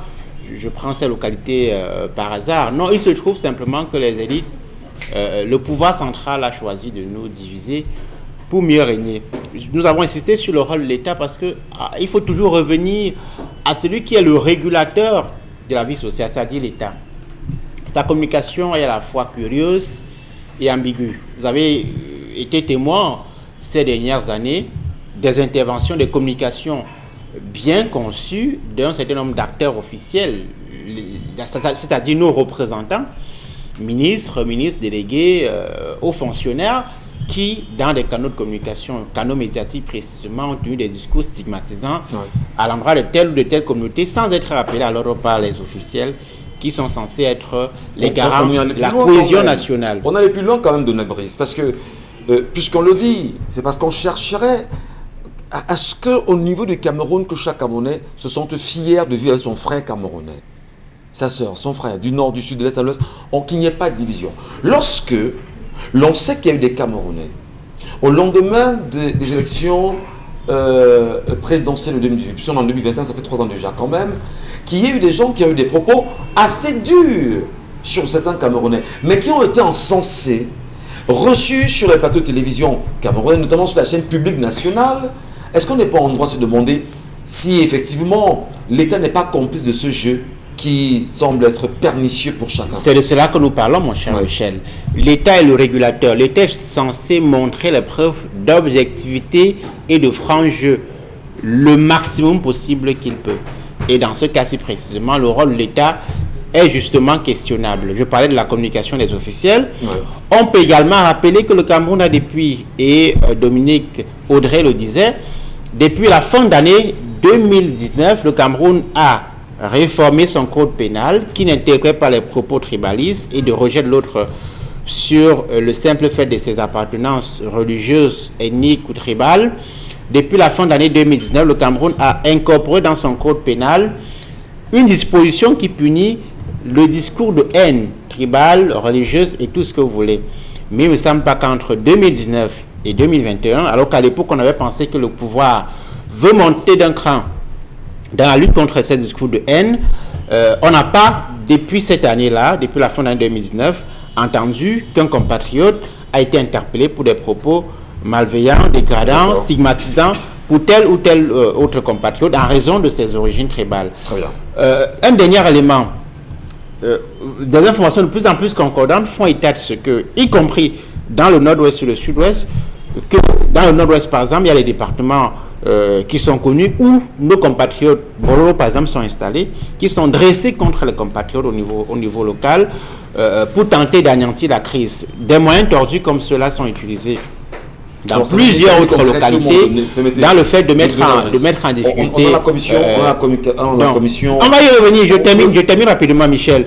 Donc, le rôle de l'État ici, qui est censé appliquer une loi que lui-même a fait promulguer, ce rôle-là, il n'est pas joué. Ça signifie simplement que le pouvoir choisit au moment où il est menacé de saquer les fondements de la République pour se maintenir. Et justement, cette commission nationale pour la promotion du bilinguisme, du multiculturalisme, bon, Bengal Kandji, au final, les Camerounais peuvent-ils conclure qu'elle ne sert à rien, cette commission? D'abord, à sa nomination, nous avons dit que ça ne servait à rien. Vous savez, il y avait dans ce pays, parce que les gens confondent tribalisme et tribalité. Même si en Europe, on vous parlait dernièrement, on apprécie tout le monde Angela Merkel, mais on vous parlait de la Haute-Savoie, les Bavaries, les ceci, les ça, chacun se réclame quelque part. En France, on vous parlait des Bourguignons, des gens de Midi, sans que cela n'a pas. On parle voilà, des Corses. Les Corses pensent que les Corses, ce n'est pas le tribalisme. De la même manière ici, il y avait des associations aussi, par exemple, et Foulaméan. Ça ne servait à rien. Même lorsque, je pense, notre collègue, confrère Jean-Paul Chounat l'a mentionné encore hier, en faisant l'histoire du football en Afrique, les premiers clubs, c'était quoi? On parlait de Union Bamileke. Par exemple, Dynamo Bassa. Voilà comment on faisait. Mais est-ce que c'était le tribalisme? Non. Et ces gens, quand on dit par exemple New Belbam Leke, New Belbam Wondo, où est le tribalisme dedans?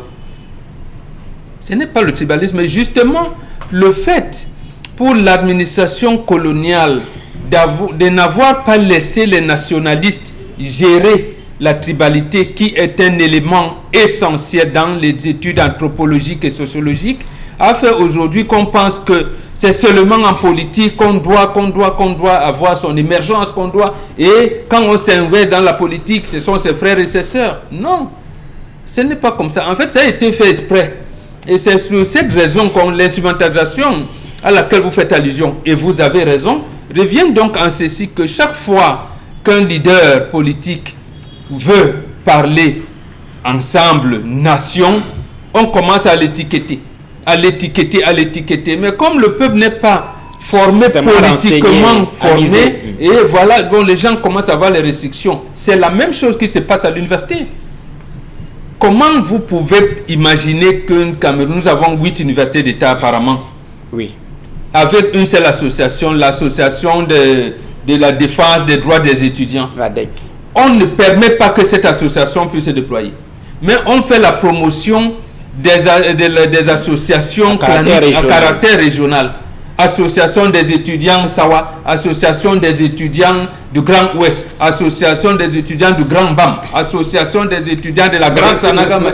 Mais ces étudiants le savent, n'en parlent pas, se plaisent justement à intégrer cette association. Ils parlent. On ne peut pas, mon bon, permettez, on ne peut pas être étudiant appartenant à l'association des étudiants du Grand Ouest par exemple, ou du Grand Nord. Vous savez que ce n'est pas bon pour la République. Vous êtes étudiant, vous allez quand même vous y mettre. Et demain, on vous dira que vous appartenez à un groupe. Et pourtant, vous appartenez à l'État tout entier. Qu'est-ce qui empêcherait ces étudiants aujourd'hui, pour l'exemple que vous avez pris, de sortir et dire « Nous ne voulons plus de ce type d'association. Nous revendiquons l'association des étudiants sur le point de vue national. » Qu'est-ce qui empêcherait? C'est la construction de l'idée. Ce que vous vivez, ce que nous vivons là maintenant, c'est la conséquence de quelque chose qui a été construit longtemps, qui a été ravivé en 1966, réactualisé et ravivé en 1968 avec cette fameuse loi qui interdit la double nationalité. Le code de la nationalité. Pourquoi le code de la nationalité? Justement parce qu'à cette période-là, beaucoup d'étudiants camerounais étaient en fin de formation en Europe. Ils étaient dans ce qu'on appelait l'UNEC, le syndicat des étudiants, l'union des étudiants. Et ils étaient membres consultatifs de la commission de bourse, qui était présidée à l'époque par le secrétaire général du ministère de l'éducation qui s'appelait Paul Biya. Donc quand ils viennent, ils veulent commencer à voir un certain nombre de choses, parce que dans leur escarcelle, ils proposaient les bourses pour tout le monde. Et puisqu'ils venaient donc, il fallait les empêcher d'intégrer la haute administration. Parce que justement, la construction est que il faut lever tribu contre tribu. Maintenant, est-ce qu'on parle de chef traditionnel aussi? Quel est le statut de chef traditionnel par rapport aux intellectuels? Vous voyez bien qu'il y a une lutte entre les élites et les chefs traditionnels. Donc, puisque les gens là, ces gars de l'UNEC n'ont pas pu, pour certains, ils sont restés en exil, d'autres qui sont venus, on les contrôlait à la loupe, donc ils n'ont pas pu asseoir l'orientation nationaliste et l'orientation, j'allais dire, patriotique qu'ils avaient. Voilà. La preuve, on est abouti à ça, et malheureusement, donc il faut maintenant que le travail que vous faites, vous continuez à reconstruire cette orientation-là, justement, tout en dénonçant, comme vous le faites, ce qui est contraire à cette... Vous parlez des étudiants, vous parlez des étudiants, il faut qu'eux-mêmes aient la bonne conscience citoyenne, la bonne conscience républicaine, pour comprendre les enjeux qu'il y a derrière ces associations, qui, à la base, ne sont pas mauvaises, mais qui sont manipulées par les élites. Il faut que les étudiants même comprennent que le fait pour les élites de s'intéresser à la vie de ces associations, de les opposer entre elles, c'est justement un instrument au monde du pouvoir pour assurer sa survie. Et le problème, ce ne sont pas les tribus, mais c'est l'usage qu'on en fait. Bon, on va parler de la tribalité, c'est-à-dire les valeurs spécifiques que chaque communauté regorge. Du nord au sud, de l'est à l'ouest, il y a des valeurs que nous chérissons et qui doivent être valorisées. Pour l'instant, il n'y a aucune politique pour ça. Et ce que le pouvoir fait, c'est simplement les opposer pour régner. Merci beaucoup, Dona Breskamgan, Bobok, Dominique Bengo, Dominique Audrey, puisqu'il s'agit bien sûr de vous. La lecture des messages que nous laissent nos téléspectateurs ce matin. Tatiana Clara nous dit, dans la question de cette femme se trouve la question qu'elle laisse tomber son faux mari et lui rembourse sa dot pour refaire sa vie. Et s'il refuse de prendre la dot, elle part avec, déjà même que elle lui a fait des enfants et il lui a donné son corps pendant toutes ces années. On a... Elle a alors une mauvaise conception. Le mariage, c'est pas donner le corps. Elle est même partie avec les enfants. Elle lui a fait donc de tels enfants. Si on prend cette option-là. Il n'y a non pas mariage. Linda Metiwe, ma chérie, ne nous dérange pas. Tu as supporté pour l'argent. C'est quel genre de mariage ça? Luis Osasu. On ne peut pas perturber l'éducation de ses enfants avec un père qu'on ne voit que 9 semaines sur 52. Donc les enfants n'en souffriront pas. Ciao Liliane, son frère aurait pu lui payer le voyage pour le Ghana au lieu de l'envoyer au Bangladesh. On a MT Chamanta qui estime que le frère n'aurait pas pu payer le voyage pour le Ghana. Si le mari voulait que sa femme le retrouve là-bas, il aurait pu faire venir la dame lui-même. Et trouve que c'est un grand jongleur qui a une femme au Ghana. On a Tatiana Clara. Je suis sûre qu'à la base, le frère de cette femme n'était pas d'accord pour le mariage. Et comme on ne peut pas conseiller cette fille qui se dit amoureuse, elle s'est entêtée et à la fin... Pardon. Voilà, s'il y avait un verre d'eau. Tous se rendent compte que son frère avait raison. Le Fibangra, c'est mieux. Voilà. On a également des... Son frère avait raison. Vous détruisez le mariage de votre sœur au lieu de participer à l'harmonie. Est-ce que c'est lui son mari? Mais il n'aime donc pas son mari, mais peut lui payer le voyage, aller ailleurs. Payer l'école à votre sœur, c'est mal. Parce qu'on a un mari démissionnaire. Ma fille, si ça vous arrive demain ou à votre proche, remettez le conseil de famille. C'est comme ça la gestion des contradictions. On ne gère pas les contradictions par un coup de doigt, par un claquement de soucis. Sauf que ça a pris 10 ans. Mais oui, mais puisque justement pendant 10 ans, ils n'ont pas voulu résoudre le problème. Le frère qui paye peut être un frère qui est gênant. Vous savez qu'il y a des frères qui est gênant. Vous savez qu'il y a dans les familles des gens qui ont beaucoup d'argent. Il est gênant, justement. Il a beaucoup d'argent et il estime que bon, vraiment, ton mariage, là, moi, j'aime pas trop ça, ça nous apporte rien. Et oui, ce gars-là même, il est Ghana, tu vas. Allez, vraiment, prépare-toi, on te fera aller au Bangladesh. Vous avez écouté la chronologie de cette histoire. Alors, maintenant, est-ce que ce qu'on propose ici ne serait pas l'idéal? Que cette femme, qui a un conseil de famille, que l'on définisse justement... Les termes de son nouveau mariage? Non. De son avenir. Soit elle rencontre le mari, elle va revivre le mari, ou le mari, s'il ne veut plus la femme, il n'a qu'à demander au divorce officiellement et que les familles soient consentantes avant que les rengages ne compris, Michel. La jeune femme n'est plus au Cameroun, ça fait 2 ans. Elle et depuis les 2 ans, elle a rencontré quelqu'un avec qui elle veut se marier. Mais bon, Michel dit justement, avant de s'engager à cette relation, on aurait donc dû le faire. Pourquoi son mari a attendu qu'il a attendu d'apprendre qu'elle a rencontré quelqu'un d'autre pour revenir lui dire que maintenant je suis prêt pour qu'on soit ensemble? Donc ça veut dire que si elle attendait 30 ans, il allait rester 30 ans au Ghana. Ça veut dire aussi que Donald Brice l'a dit, la famille fautive n'a pas rappelé à l'ordre. On rappelle à l'ordre, même vous, votre enfant. À la maison, vous rappelez à l'ordre votre enfant combien de fois? Voilà, c'est une nation. Et d'un de deux, quand il s'est marié, on savait bien qu'il était à l'extérieur. Et qu'elle devait le suivre l'année qui suivait. Et pourquoi on ne l'a donc pas envoyé? Quand elle n'est pas partie, c'est pour ça qu'il a envoyé sa soeur à l'école. À ce moment, la règle voudrait donc que ma fille va ailleurs. Mais comme ton mari ne t'a pas pris, je te donne le billet d'avion, tu vas te débrouiller ailleurs. Va chercher ta vie. Bon, elle va travailler puisqu'elle a terminé ses études, elle a eu sa licence. Maintenant, elle a une nouvelle vie. Oui. Et puis, rien ne nous garantit que c'est le bonheur assuré dans le nouveau ménage. Rien ne garantit justement à valider sa nouvelle vie. Ce qui arrive, c'est que ces enfants, quand ils vont grandir, maman, papa est où? C'est là où commence le mensonge. Papa vous avez abandonné. Papa vous avez... Ça peut aussi arriver que le nouveau gars ne soit pas du goût du frère également. C'est même pas le frère qui dirige le foyer. Capturé par les frères qui aiment leur soeur. Voilà. On va faire une pause. Oui, et Sommen, quand en vérité, si le tribalisme pouvait améliorer la condition de vie du plus petit Camerounais, car moi, l'essentiel est l'amélioration des conditions de vie des citoyens. Il a compris. On a également Bonadame Luther Martin. C'est la politique qui accentue ces clivages tribalo-ethniques pour mieux diviser. Le gouvernement et son clan sont des relais du colon et se croient des seigneurs. On ne va pas mentionner ça. On ne peut pas mentionner ça, monsieur. C'est pas gentil. Voilà, et vous poursuivez, puis on va terminer. Oui, je crois qu'on a terminé. Merci. Merci beaucoup. Restez sur Equinox Télévision, madame. Dans un instant, ce sera la revue des réseaux sociaux. Mais avant la revue des réseaux sociaux, on a bien sûr nos partenaires qui sont là et Constille Amine les accompagne.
Qui nous rappelle que nous sommes ce matin avec le restaurant Griadin, c'est bien sûr à Douala. Constille Amine, bonjour.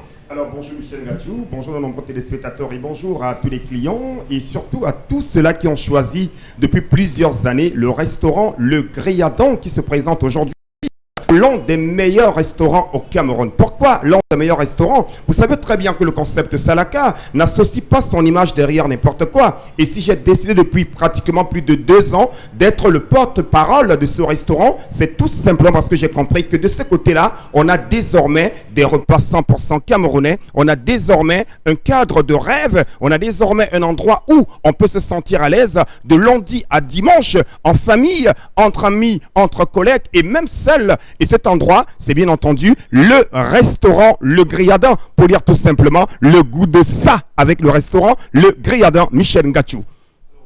On doit y comprendre ce matin. Alors, je suis donc là ce matin pour présenter une fois de plus à nos nombreux téléspectateurs ce restaurant de rêve et donner bien sûr la grande actualité du côté bien sûr du restaurant Le Griadin et parler bien sûr des prix des différents buffets au restaurant Le Griadin. Je commencerai déjà par la présentation de ce restaurant, à savoir le restaurant Le Griadin. Il y a des restaurants à Douala, il y a des restaurants au Cameroun. Il y a tout d'abord le restaurant Le Griadin qui, je rappelle, est situé en plein cœur de Douala. C'est à Bonapriso au Cameroun, à la rue UTA. Le restaurant Le Griadin est ouvert de lundi à dimanche à partir de 12h. Le restaurant Le Griadin, c'est plus de 350 mètres carrés d'espace aménagé pour sa charmante clientèle. Le restaurant Le Griadin, comme on a pu le constater tout à l'heure à travers ce spot, qui vous sera encore présenté tout à l'heure en fond d'image, c'est un cadre de rêve. Le restaurant Le Griadin, c'est l'endroit où on peut désormais manger les plats camerounais. Ah ben oui, les plats du terroir. Et quand on parle bien sûr des plats camerounais, on parle bien sûr du très bon de lait, du mbongo chobi, du taro à la sauce jaune,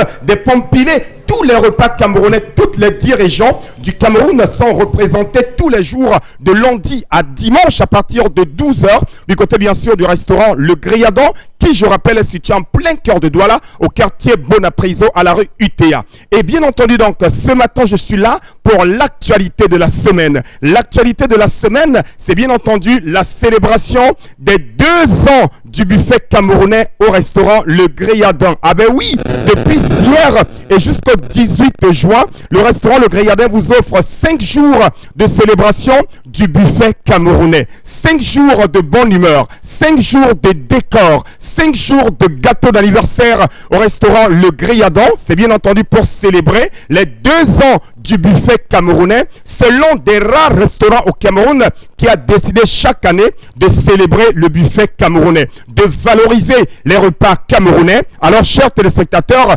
rendez-vous déjà tout à l'heure à partir de 12h du côté bien sûr de Bonapriso à la rue UTA pour vivre les merveilles du restaurant Le Griadon. Et la grande particularité, c'est quoi? C'est qu'à partir de 14h, tous les jours de lundi à vendredi, pendant ces 5 jours, il y a un gâteau d'anniversaire que nous allons offrir gratuitement à tous nos clients. Les numéros de téléphone, vous les avez et le buffet, le prix du buffet est de 7 000 francs. Vous mangez à volonté, vous mangez comme vous voulez au prix de 7 000 du côté bien sûr du restaurant Le Griadon. Et pour ceux qui veulent emporter, vous avez à 5 000 francs votre plat emporté au restaurant Le Griadon. Merci beaucoup. Gars, quand tu stoppes, gars, il faut stopper.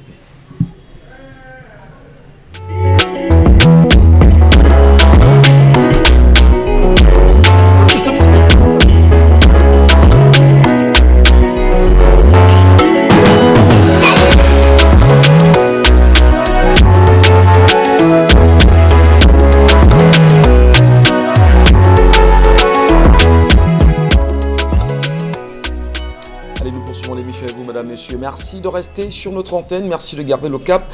Et bien tout de suite, la revue des réseaux sociaux. Dominique Pengou. Alors Michel, ouvrons la revue des réseaux sociaux ce matin avec cette descente des membres de la soi-disant brigade anti-Sardina qui se sont introduits hier dans les services de l'ambassade du Cameroun en Belgique située à l'avenue Bruckmann du côté de Bruxelles. L'équipe de combattants accompagnée par des figures un peu connues ne se sont pas gênés et ne se sont pas allés par 4 chemins pour exiger ainsi l'évacuation des Camerounais qui s'y trouvaient déjà, enfin afin de confronter les responsables des lieux sur les différentes tortures que subissent toute la jeunesse opprimée et séquestrée dans notre pays qui est le Cameroun, qui n'a plus le droit de s'indigner, de crier à sa colère face à la misère croissante que la jeunesse subit. Alors on parle notamment du cas ponctuel du jeune Yitembe Bouddha Clémence et de ses camarades qui hier, lors du communiqué rendu public par la Société des plantations du Haut-Pendia, affirme que le jeune en question n'est pas son employé, mais celui de l'un de ses prestataires. Aussi, dans la vidéo, le mis en cause dénonçait le fait de percevoir un salaire de 32 500 francs. Dans le communiqué, on peut facilement voir le salaire brut mensuel minimum régulièrement payé à tous les travailleurs sous contrat PHP occupant un emploi classé dans la plus petite catégorie socio-professionnelle 2A s'élève à 81 600 francs en cas de performance nulle ou encore de prime revenant à zéro, affirme la société dans son communiqué. Rappelons maintenant que hier également, ce même 14 juin encore, le jeune homme et ses acolytes sont passés devant le tribunal de première instance du Mungo dans la région du littoral. Face à la pression de ses avocats, l'affaire a été mise en délibéré pour le 17 juin prochain, c'est-à-dire jeudi prochain. Renvoi donc qui intervient après l'exploitation d'une clé USB montrant la vidéo qui est retenue comme preuve en charge. Alors Michel, maintenant sur la toile, il y a des internautes qui se questionnent sur le communiqué de la société PHP qui est sorti également hier et maintenant qui n'est pas une surprise selon ces derniers car les entreprises aiment bien régner les employés mis en cause dans des affaires très suivies sur la scène nationale. Alors mais ce qui est quand même curieux, c'est que l'on parle de preuves à charge. Oui. Oui. Bon, maintenant, avant de rentrer dans les preuves à charge, peut-être sur le cas de ce Camerounais et ce qui s'est passé à l'ambassade du Cameroun à Bruxelles, lorsque l'entreprise vient dire aujourd'hui que c'est un employé d'un sous-traitant ou d'un prestataire, oui. disons ça comme ça, l'entreprise tente justement de se dédouaner de ce qui se passe aujourd'hui. Le sous-traitant en question ne s'est pas fait entendre, n'a rien dit à qui que ce soit, au mépris bien sûr des attentes des Camerounais aujourd'hui. Mais de là, comprenons déjà l'attitude de ces Camerounais bien connus d'une association bien connue au niveau de l'étranger qui est choisi encore d'aller à l'ambassade se faire entendre. Ce qui d'ailleurs a occasionné la rencontre d'hier soir ou d'hier en journée entre le ministre des Relations extérieures et l'ambassadeur de Belgique au Cameroun. À quoi devrait-on s'attendre dans de telles situations, à votre avis?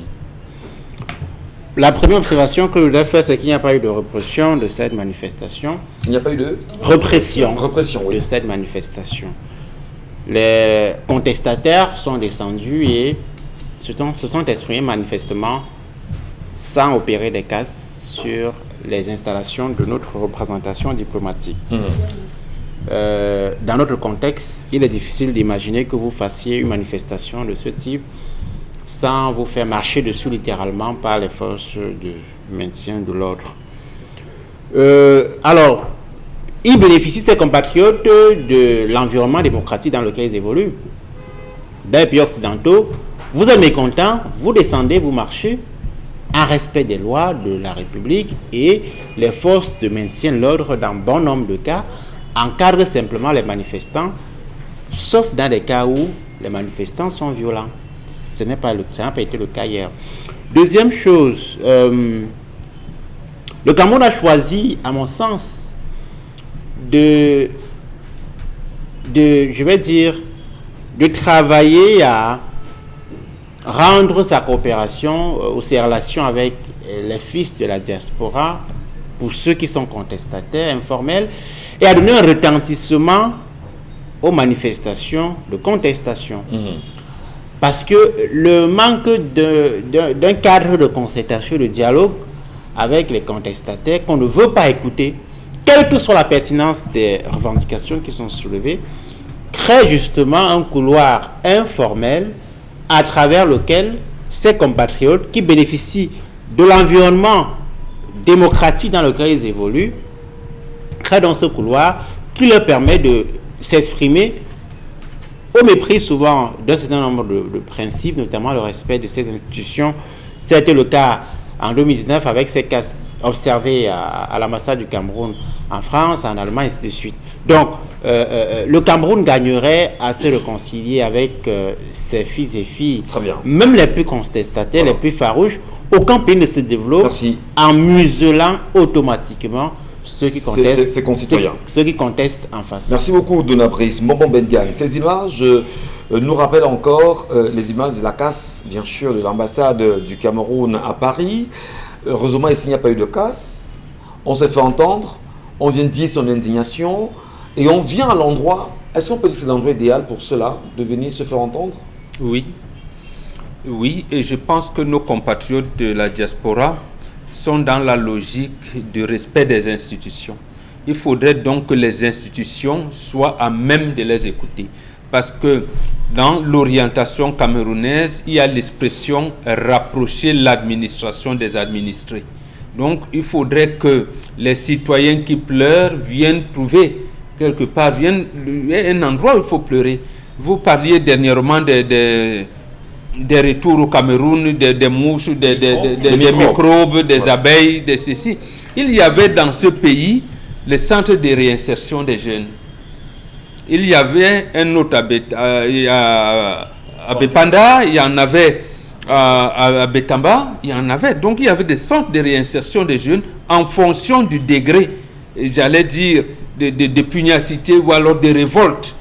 On les mettait ici ou là, qui les préparait à la réinsertion. Et je termine par un truc que j'aime souvent citer.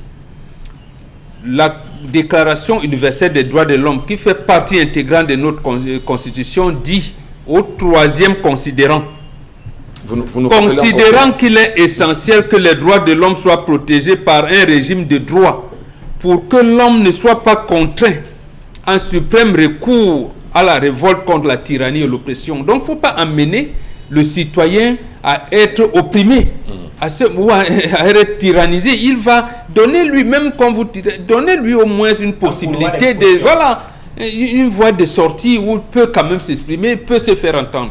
Dominique Audrey, vous avez regardé ces images vous aussi. Oui. Et quels commentaires vous en faites-vous? Juste que c'est réconfortant de voir que si ici on n'a pas eu le même engouement, au moins de l'autre côté, il y a des Camerounais qui ont été touchés par la situation que traversent ces trois garçons qui ont été interpellés à la suite de ce vidéogramme-là. Fermer les yeux sur la situation de ce garçon, c'est dire ici que ici au Cameroun, on n'a pas de problème, on n'a pas faim, on n'a pas soif, on n'a pas besoin d'électricité. À l'école, vraiment, nos enfants, les résultats sont parfaits. Il n'y a rien à redire, mais au moins de l'autre côté, il y a des Camerounais qui sont confortablement installés, qui n'ont pas ce genre de problème, qui éprouvent de la sollicitude pour nous autres rester ici gardiens du pays. Donc, à ça, franchement, si ce n'est des félicitations, on croise les doigts pour que le jeune garçon... Vous vous moquez? Non, je ne moque pas. Rien n'a été C'est votre cassé. franchise que j'adore. Oui, rien n'a été cassé. Bon, Au moins, on a des Camerounais qui estiment que d'accord, on peut leur faire planter les choux parce qu'ils ont rappelé à ces membres du gouvernement qu'ils avaient une partie de leur corps. Ils n'auraient pas dû le faire, d'accord. On va les mettre à genoux pour ça. Mais après, est-ce qu'on règle le problème? Est-ce que le chef de l'État n'est pas trop puissant devant un enfant comme celui-là pour ce qu'il aurait dit? Est-ce qu'il n'est pas trop puissant pour l'écraser? Hier, alors qu'on était à la radio, il y a un auditeur qui a appelé en faisant savoir qu'il allait aller à la maison du président là-bas, que le président n'était même pas au courant et qu'il allait s'arranger à ce que le jeune homme soit libéré parce que ce sont des histoires vraiment, c'est tellement futile, tellement banal que...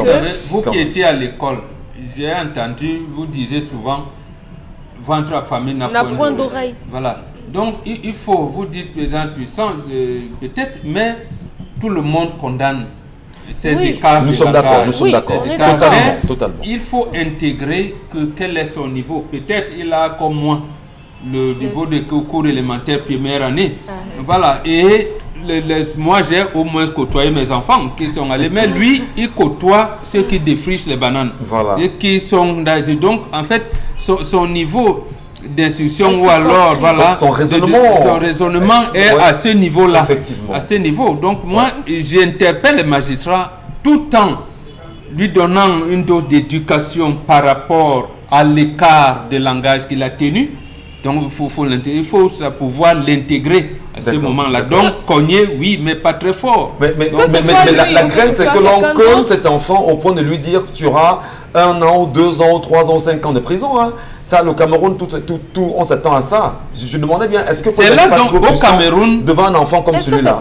Mais c'est pas non, la nomenclature des prisons au Cameroun, même en Banga, on parlait des prisons de production. Donc, cet enfant, il peut donc amener en prison, même pour 6 mois. On lui apprend, on le redresse, comme on dit, pour une bonne réinsertion dans la société. Si on le redresse aujourd'hui pour ça et qu'on ne règle pas la cause du problème qui l'a conduit à ça, finissez de le redresser. Demain, après, il va vous dire, il va ajouter à ça celui de votre femme, celui de votre fille et tout ce que vous voulez. D'abord, on voit ça tous les jours. À tous les braquages, on nous les présente comme les repris de justice. Quelqu'un est sorti de prison, n'a pas fait 6 mois. Il a dit qu'il est à l'aise en prison. Il est plus à l'aise en prison que dehors. Donc, merci. On va poursuivre. Mais dire également, avant de passer au deuxième sujet, que lorsqu'on regarde la situation de ce garçon aujourd'hui, de ses frères, devant le chef de l'État, la première autorité de ce pays, premier citoyen quand même, M. Paul Biya, vous êtes trop puissant pour que cet enfant soit écrasé comme c'est le cas. Il faut effectivement qu'il y ait une sanction pour que cela ne se répète plus dans les jours à venir. Mais est-ce que ce ne sera pas l'occasion pour certains politiciens de s'en servir et d'en faire un appât pour pouvoir détruire littéralement la vie de cet enfant aujourd'hui? Mais ce qui est important à dire, c'est que les Camerounais, vraiment dans leur globalité, devraient ouvrir les yeux sur le procès de ces petits garçons. Quoi qu'il en soit, il est Camerounais comme vous et moi et il faut qu'on reste très vigilant pour voir l'issue de ce procès qui est renvoyé au 17 jeudi. Voilà. Il faut dire que au plan de la procédure, parce que les gens aiment parler du respect des lois, il faut toujours rappeler la loi. Ce monsieur a été arrêté, menotté et affiché sur la toile. Oui. C'est une violation de ses droits. Absolument. La procédure ne prévoit pas cela. C'est une volonté.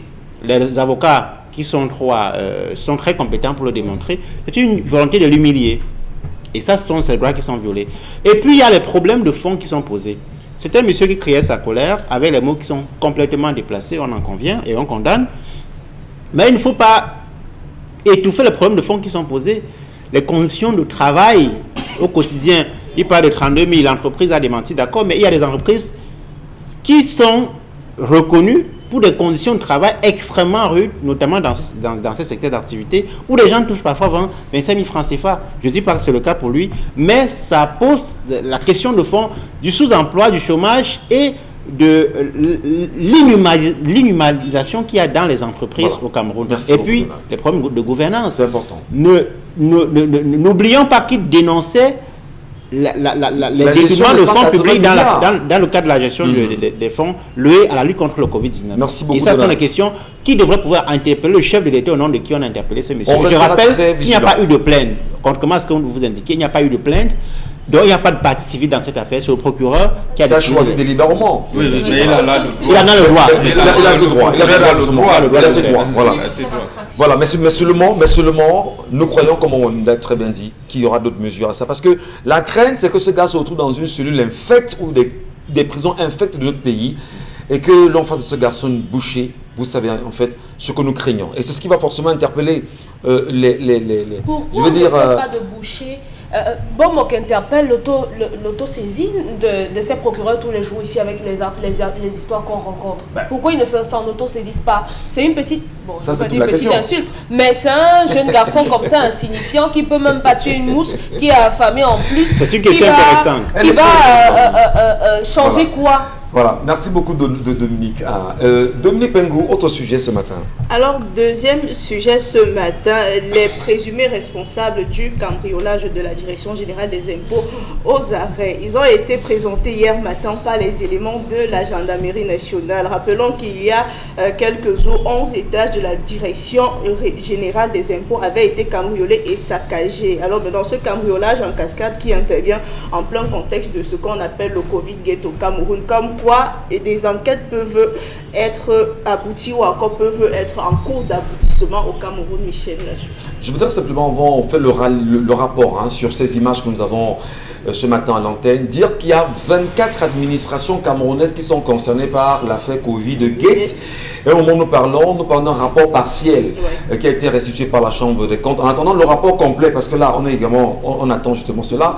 Mais il y a quand même des noms des pontes du régime qui sont cités et qui, pour le moment, bénéficieraient de ce qu'on appelle la présomption d'innocence. Voilà des enfants dont on n'a pas encore rendu un verdict sur leur cas, mais qui sont affichés au vu et au su du monde entier, qui sont humiliés en réalité. Qu'est-ce qu'on fait de leurs droits concrètement? Quitte à ce qu'ils soient passés justement aux aveux. Il a oublié son téléphone. Michel, vous voulez quoi? Ils ont avoué. Puisque le chef de gang dit pardon. Oui, on l'a entendu. Voilà, moi, je l'ai écouté à la radio. Voilà. Et je l'ai regardé à la télévision. On n'a pas fait toutes les images. Oui. Pour certains. Vous voulez quoi? C'est comme ça. On vous écoute. Il y a beaucoup de choses qu'on peut redire également. Il avoue avoir fait une inspection de contrôle d'abord et puis est revenu pour... Ils étaient passés un jour par là, vers 16h, la porte de derrière était ouverte, donc il est allé, il a contourné, il a vu qu'il pouvait accéder à la dalle et ainsi de suite. Donc après il est revenu avec des gens qui étaient là et il a été surpris par un agent d'entretien, des gens qui nettoient là, et il s'est enfui et il a oublié de débrancher son portable et son chargeur, et c'est comme ça qu'il est parti. Donc c'est grâce au téléphone qu'on a pu remonter jusqu'à... C'est ça. On tournait les cheveux. Je sais pas, c'est tellement tiré par les cheveux. C'est une version qui dépasse mon entendement. Quand on sait qu'il y a des caméras... Vous venez voler quand même et vous chargez au téléphone pendant que vous volez. Oui. Non, mais peut-être pour ça qu'on l'a pris. Oui, mais c'est ce par quoi justement il a été interpellé. Mon problème, moi je ne voulais pas m'exprimer sur ce sujet. Le gars dit qu'il a volé 350 000. 380 000. Il a saccagé les papiers. Il a laissé son téléphone. Mais il y en a qui volent les milliards. Et ils sont présumés innocents. Ouais. C'est lui qui a volé 350 000 et qui a saccagé les papiers. Lui, il est présumé coupable. Voilà. je veux comprendre. Il faut préciser, Michel, que parmi les jeunes qui ont été arrêtés, le chef de gang n'a pas reconnu certaines personnes. Ouais. Il dit n'avoir pas travaillé avec un des leurs, mais Ah bon? il est quand même parmi ceux qui ont Alors, été est-ce présumés. que vraiment on respecte la justice camerounaise et on respecte les enquêteurs, les travaux et l'action qu'ils y mènent? Et respecter la diligence, Vraiment. la rapidité. Hein. À un moment donné, comment c'était aussi rapide comme ça? Parce qu'on a C'était le encore le GICAM ici, dont on n'a pas de clause à le GICAM. On a encore le contrôle supérieur de l'État.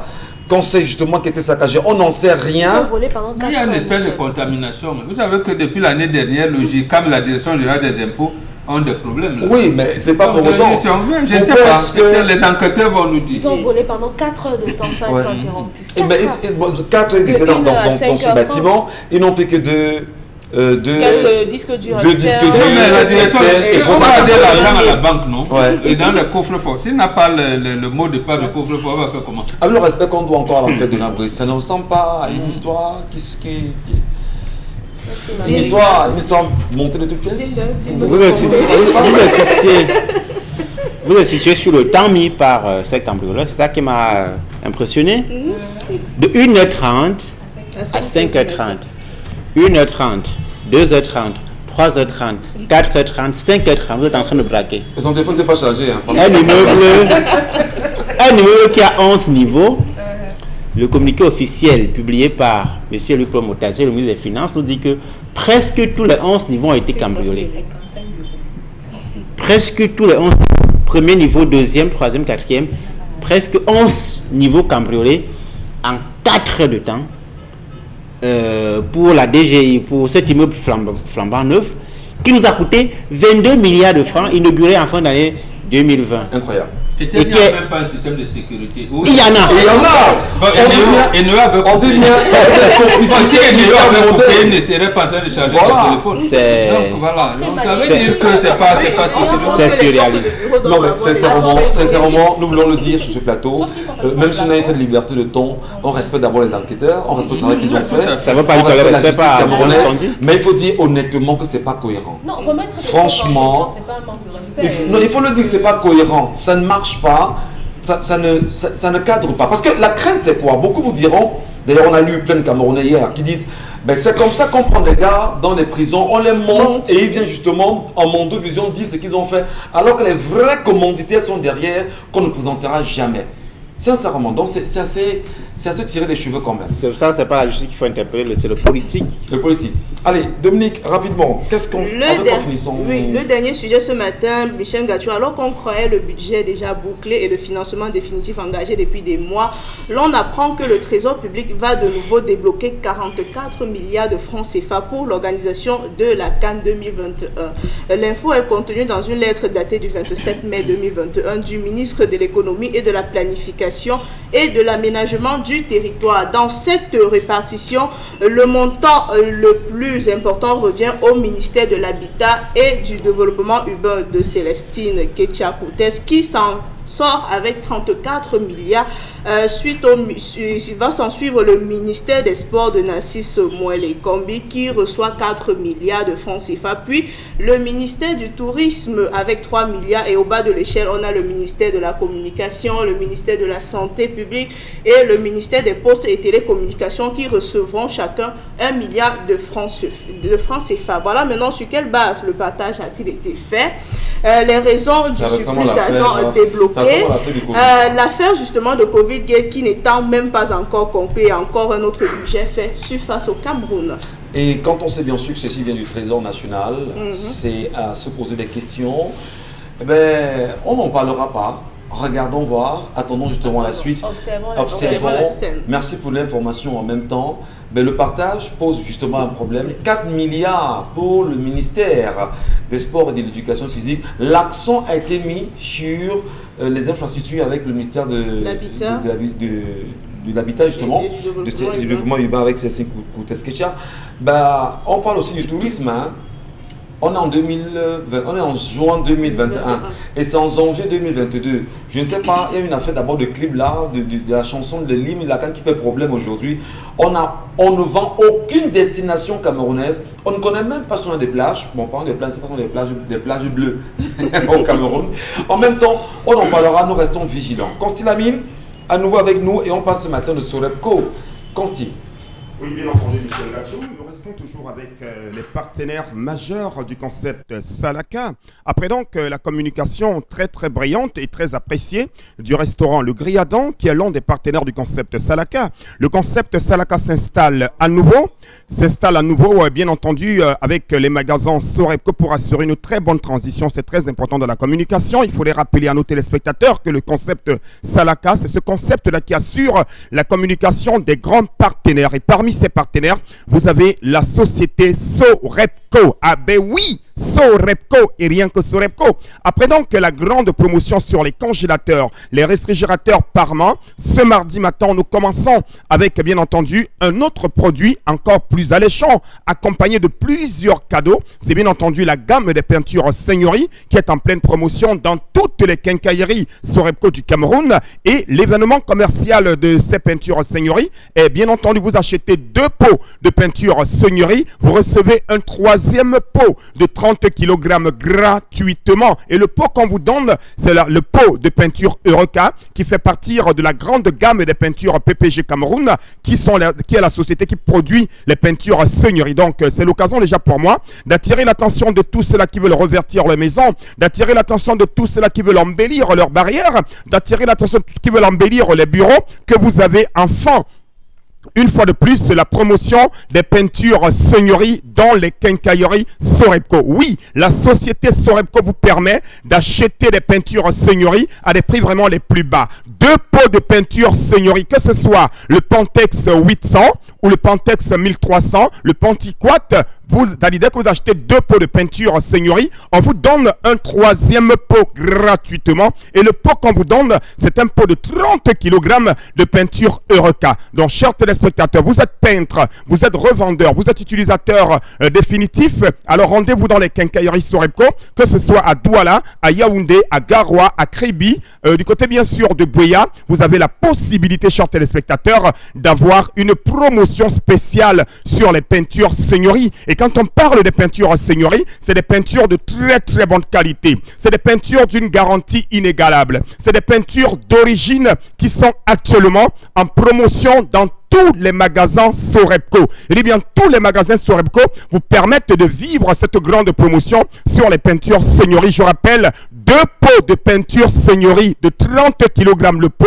Achetez, vous recevez gratuitement un pot de 30 kg Eureka qui va rester derrière comme un tuyau d'échappement. Ne le restez surtout pas. Courez dès à présent dans les magasins Sorepco. Vous me regardez en ce moment. Commencez déjà à passer vos commandes. Commencez déjà à appeler M. Kemadjou. Commencez déjà à commander vos pots de peinture Seigneurie. Vous êtes à Garoua. Vous êtes en Golemondouka. Vous êtes à Logbessou. Vous êtes en Bangé. Vous êtes à Bonoma Bengue. Mototenye Sengalemba Tatan. Biolangambiana. Sorepco. Et Pongo promotion in donne. Walite pot de peinture Seigneurie Iba. Babola wa 3e pot gratuitement. Donc c'est Bongambiana. Tete na ponda. Sorepconde et Pongo promotion. Sorepconde abolana mototen. Avec les peintures Seigneurie Yabouam. Donc, allant de Tatane au magasin Sorepco. Et c'est d'ailleurs l'occasion pour moi, ce matin, une fois de plus, de remercier toute la police camerounaise qui a choisi les magasins Sorepco pour faire des achats. Merci à la police camerounaise de choisir les magasins Sorepco. Faites comme les policiers du Cameroun. Choisissez les magasins Sorepco. Merci infiniment, Consti Lamine. Merci également à vous, madame, messieurs, pour la fidélité que vous accordez à notre antenne tous les jours. Merci également à ceux et celles qui nous regardent pour la première fois. Et si vous êtes de passage, vous êtes sur Equinox Télévision, la chaîne qui a choisi d'être au cœur, bien évidemment, des enjeux importants pour le peuple camerounais. Merci en même temps, on va dire, à tous ceux et celles qui ont choisi de rester présents ce matin sur notre antenne. Mais on saurait quand même terminer l'émission sans se poser la réelle question sur ce qui se passe au niveau de l'insecte. On le sait, des étudiants se plaignent là-bas qu'il y aurait une dame, une enseignante qui choisirait de servir des vêtements et ou encore des travaux réalisés par ces dernières pour habiller les membres de sa famille et même son mari. Mais finalement, on dit que le Cameroun a tellement de soucis et que trop de légèreté quand même dans la gestion. Allez, on va remercier ce matin Emos Mfongo qui était avec nous dans la réalisation, y compris Nadine Guanfo, Tata Godlove au son également, Théophile, notre ami Théo et frère qui était là encore ce matin.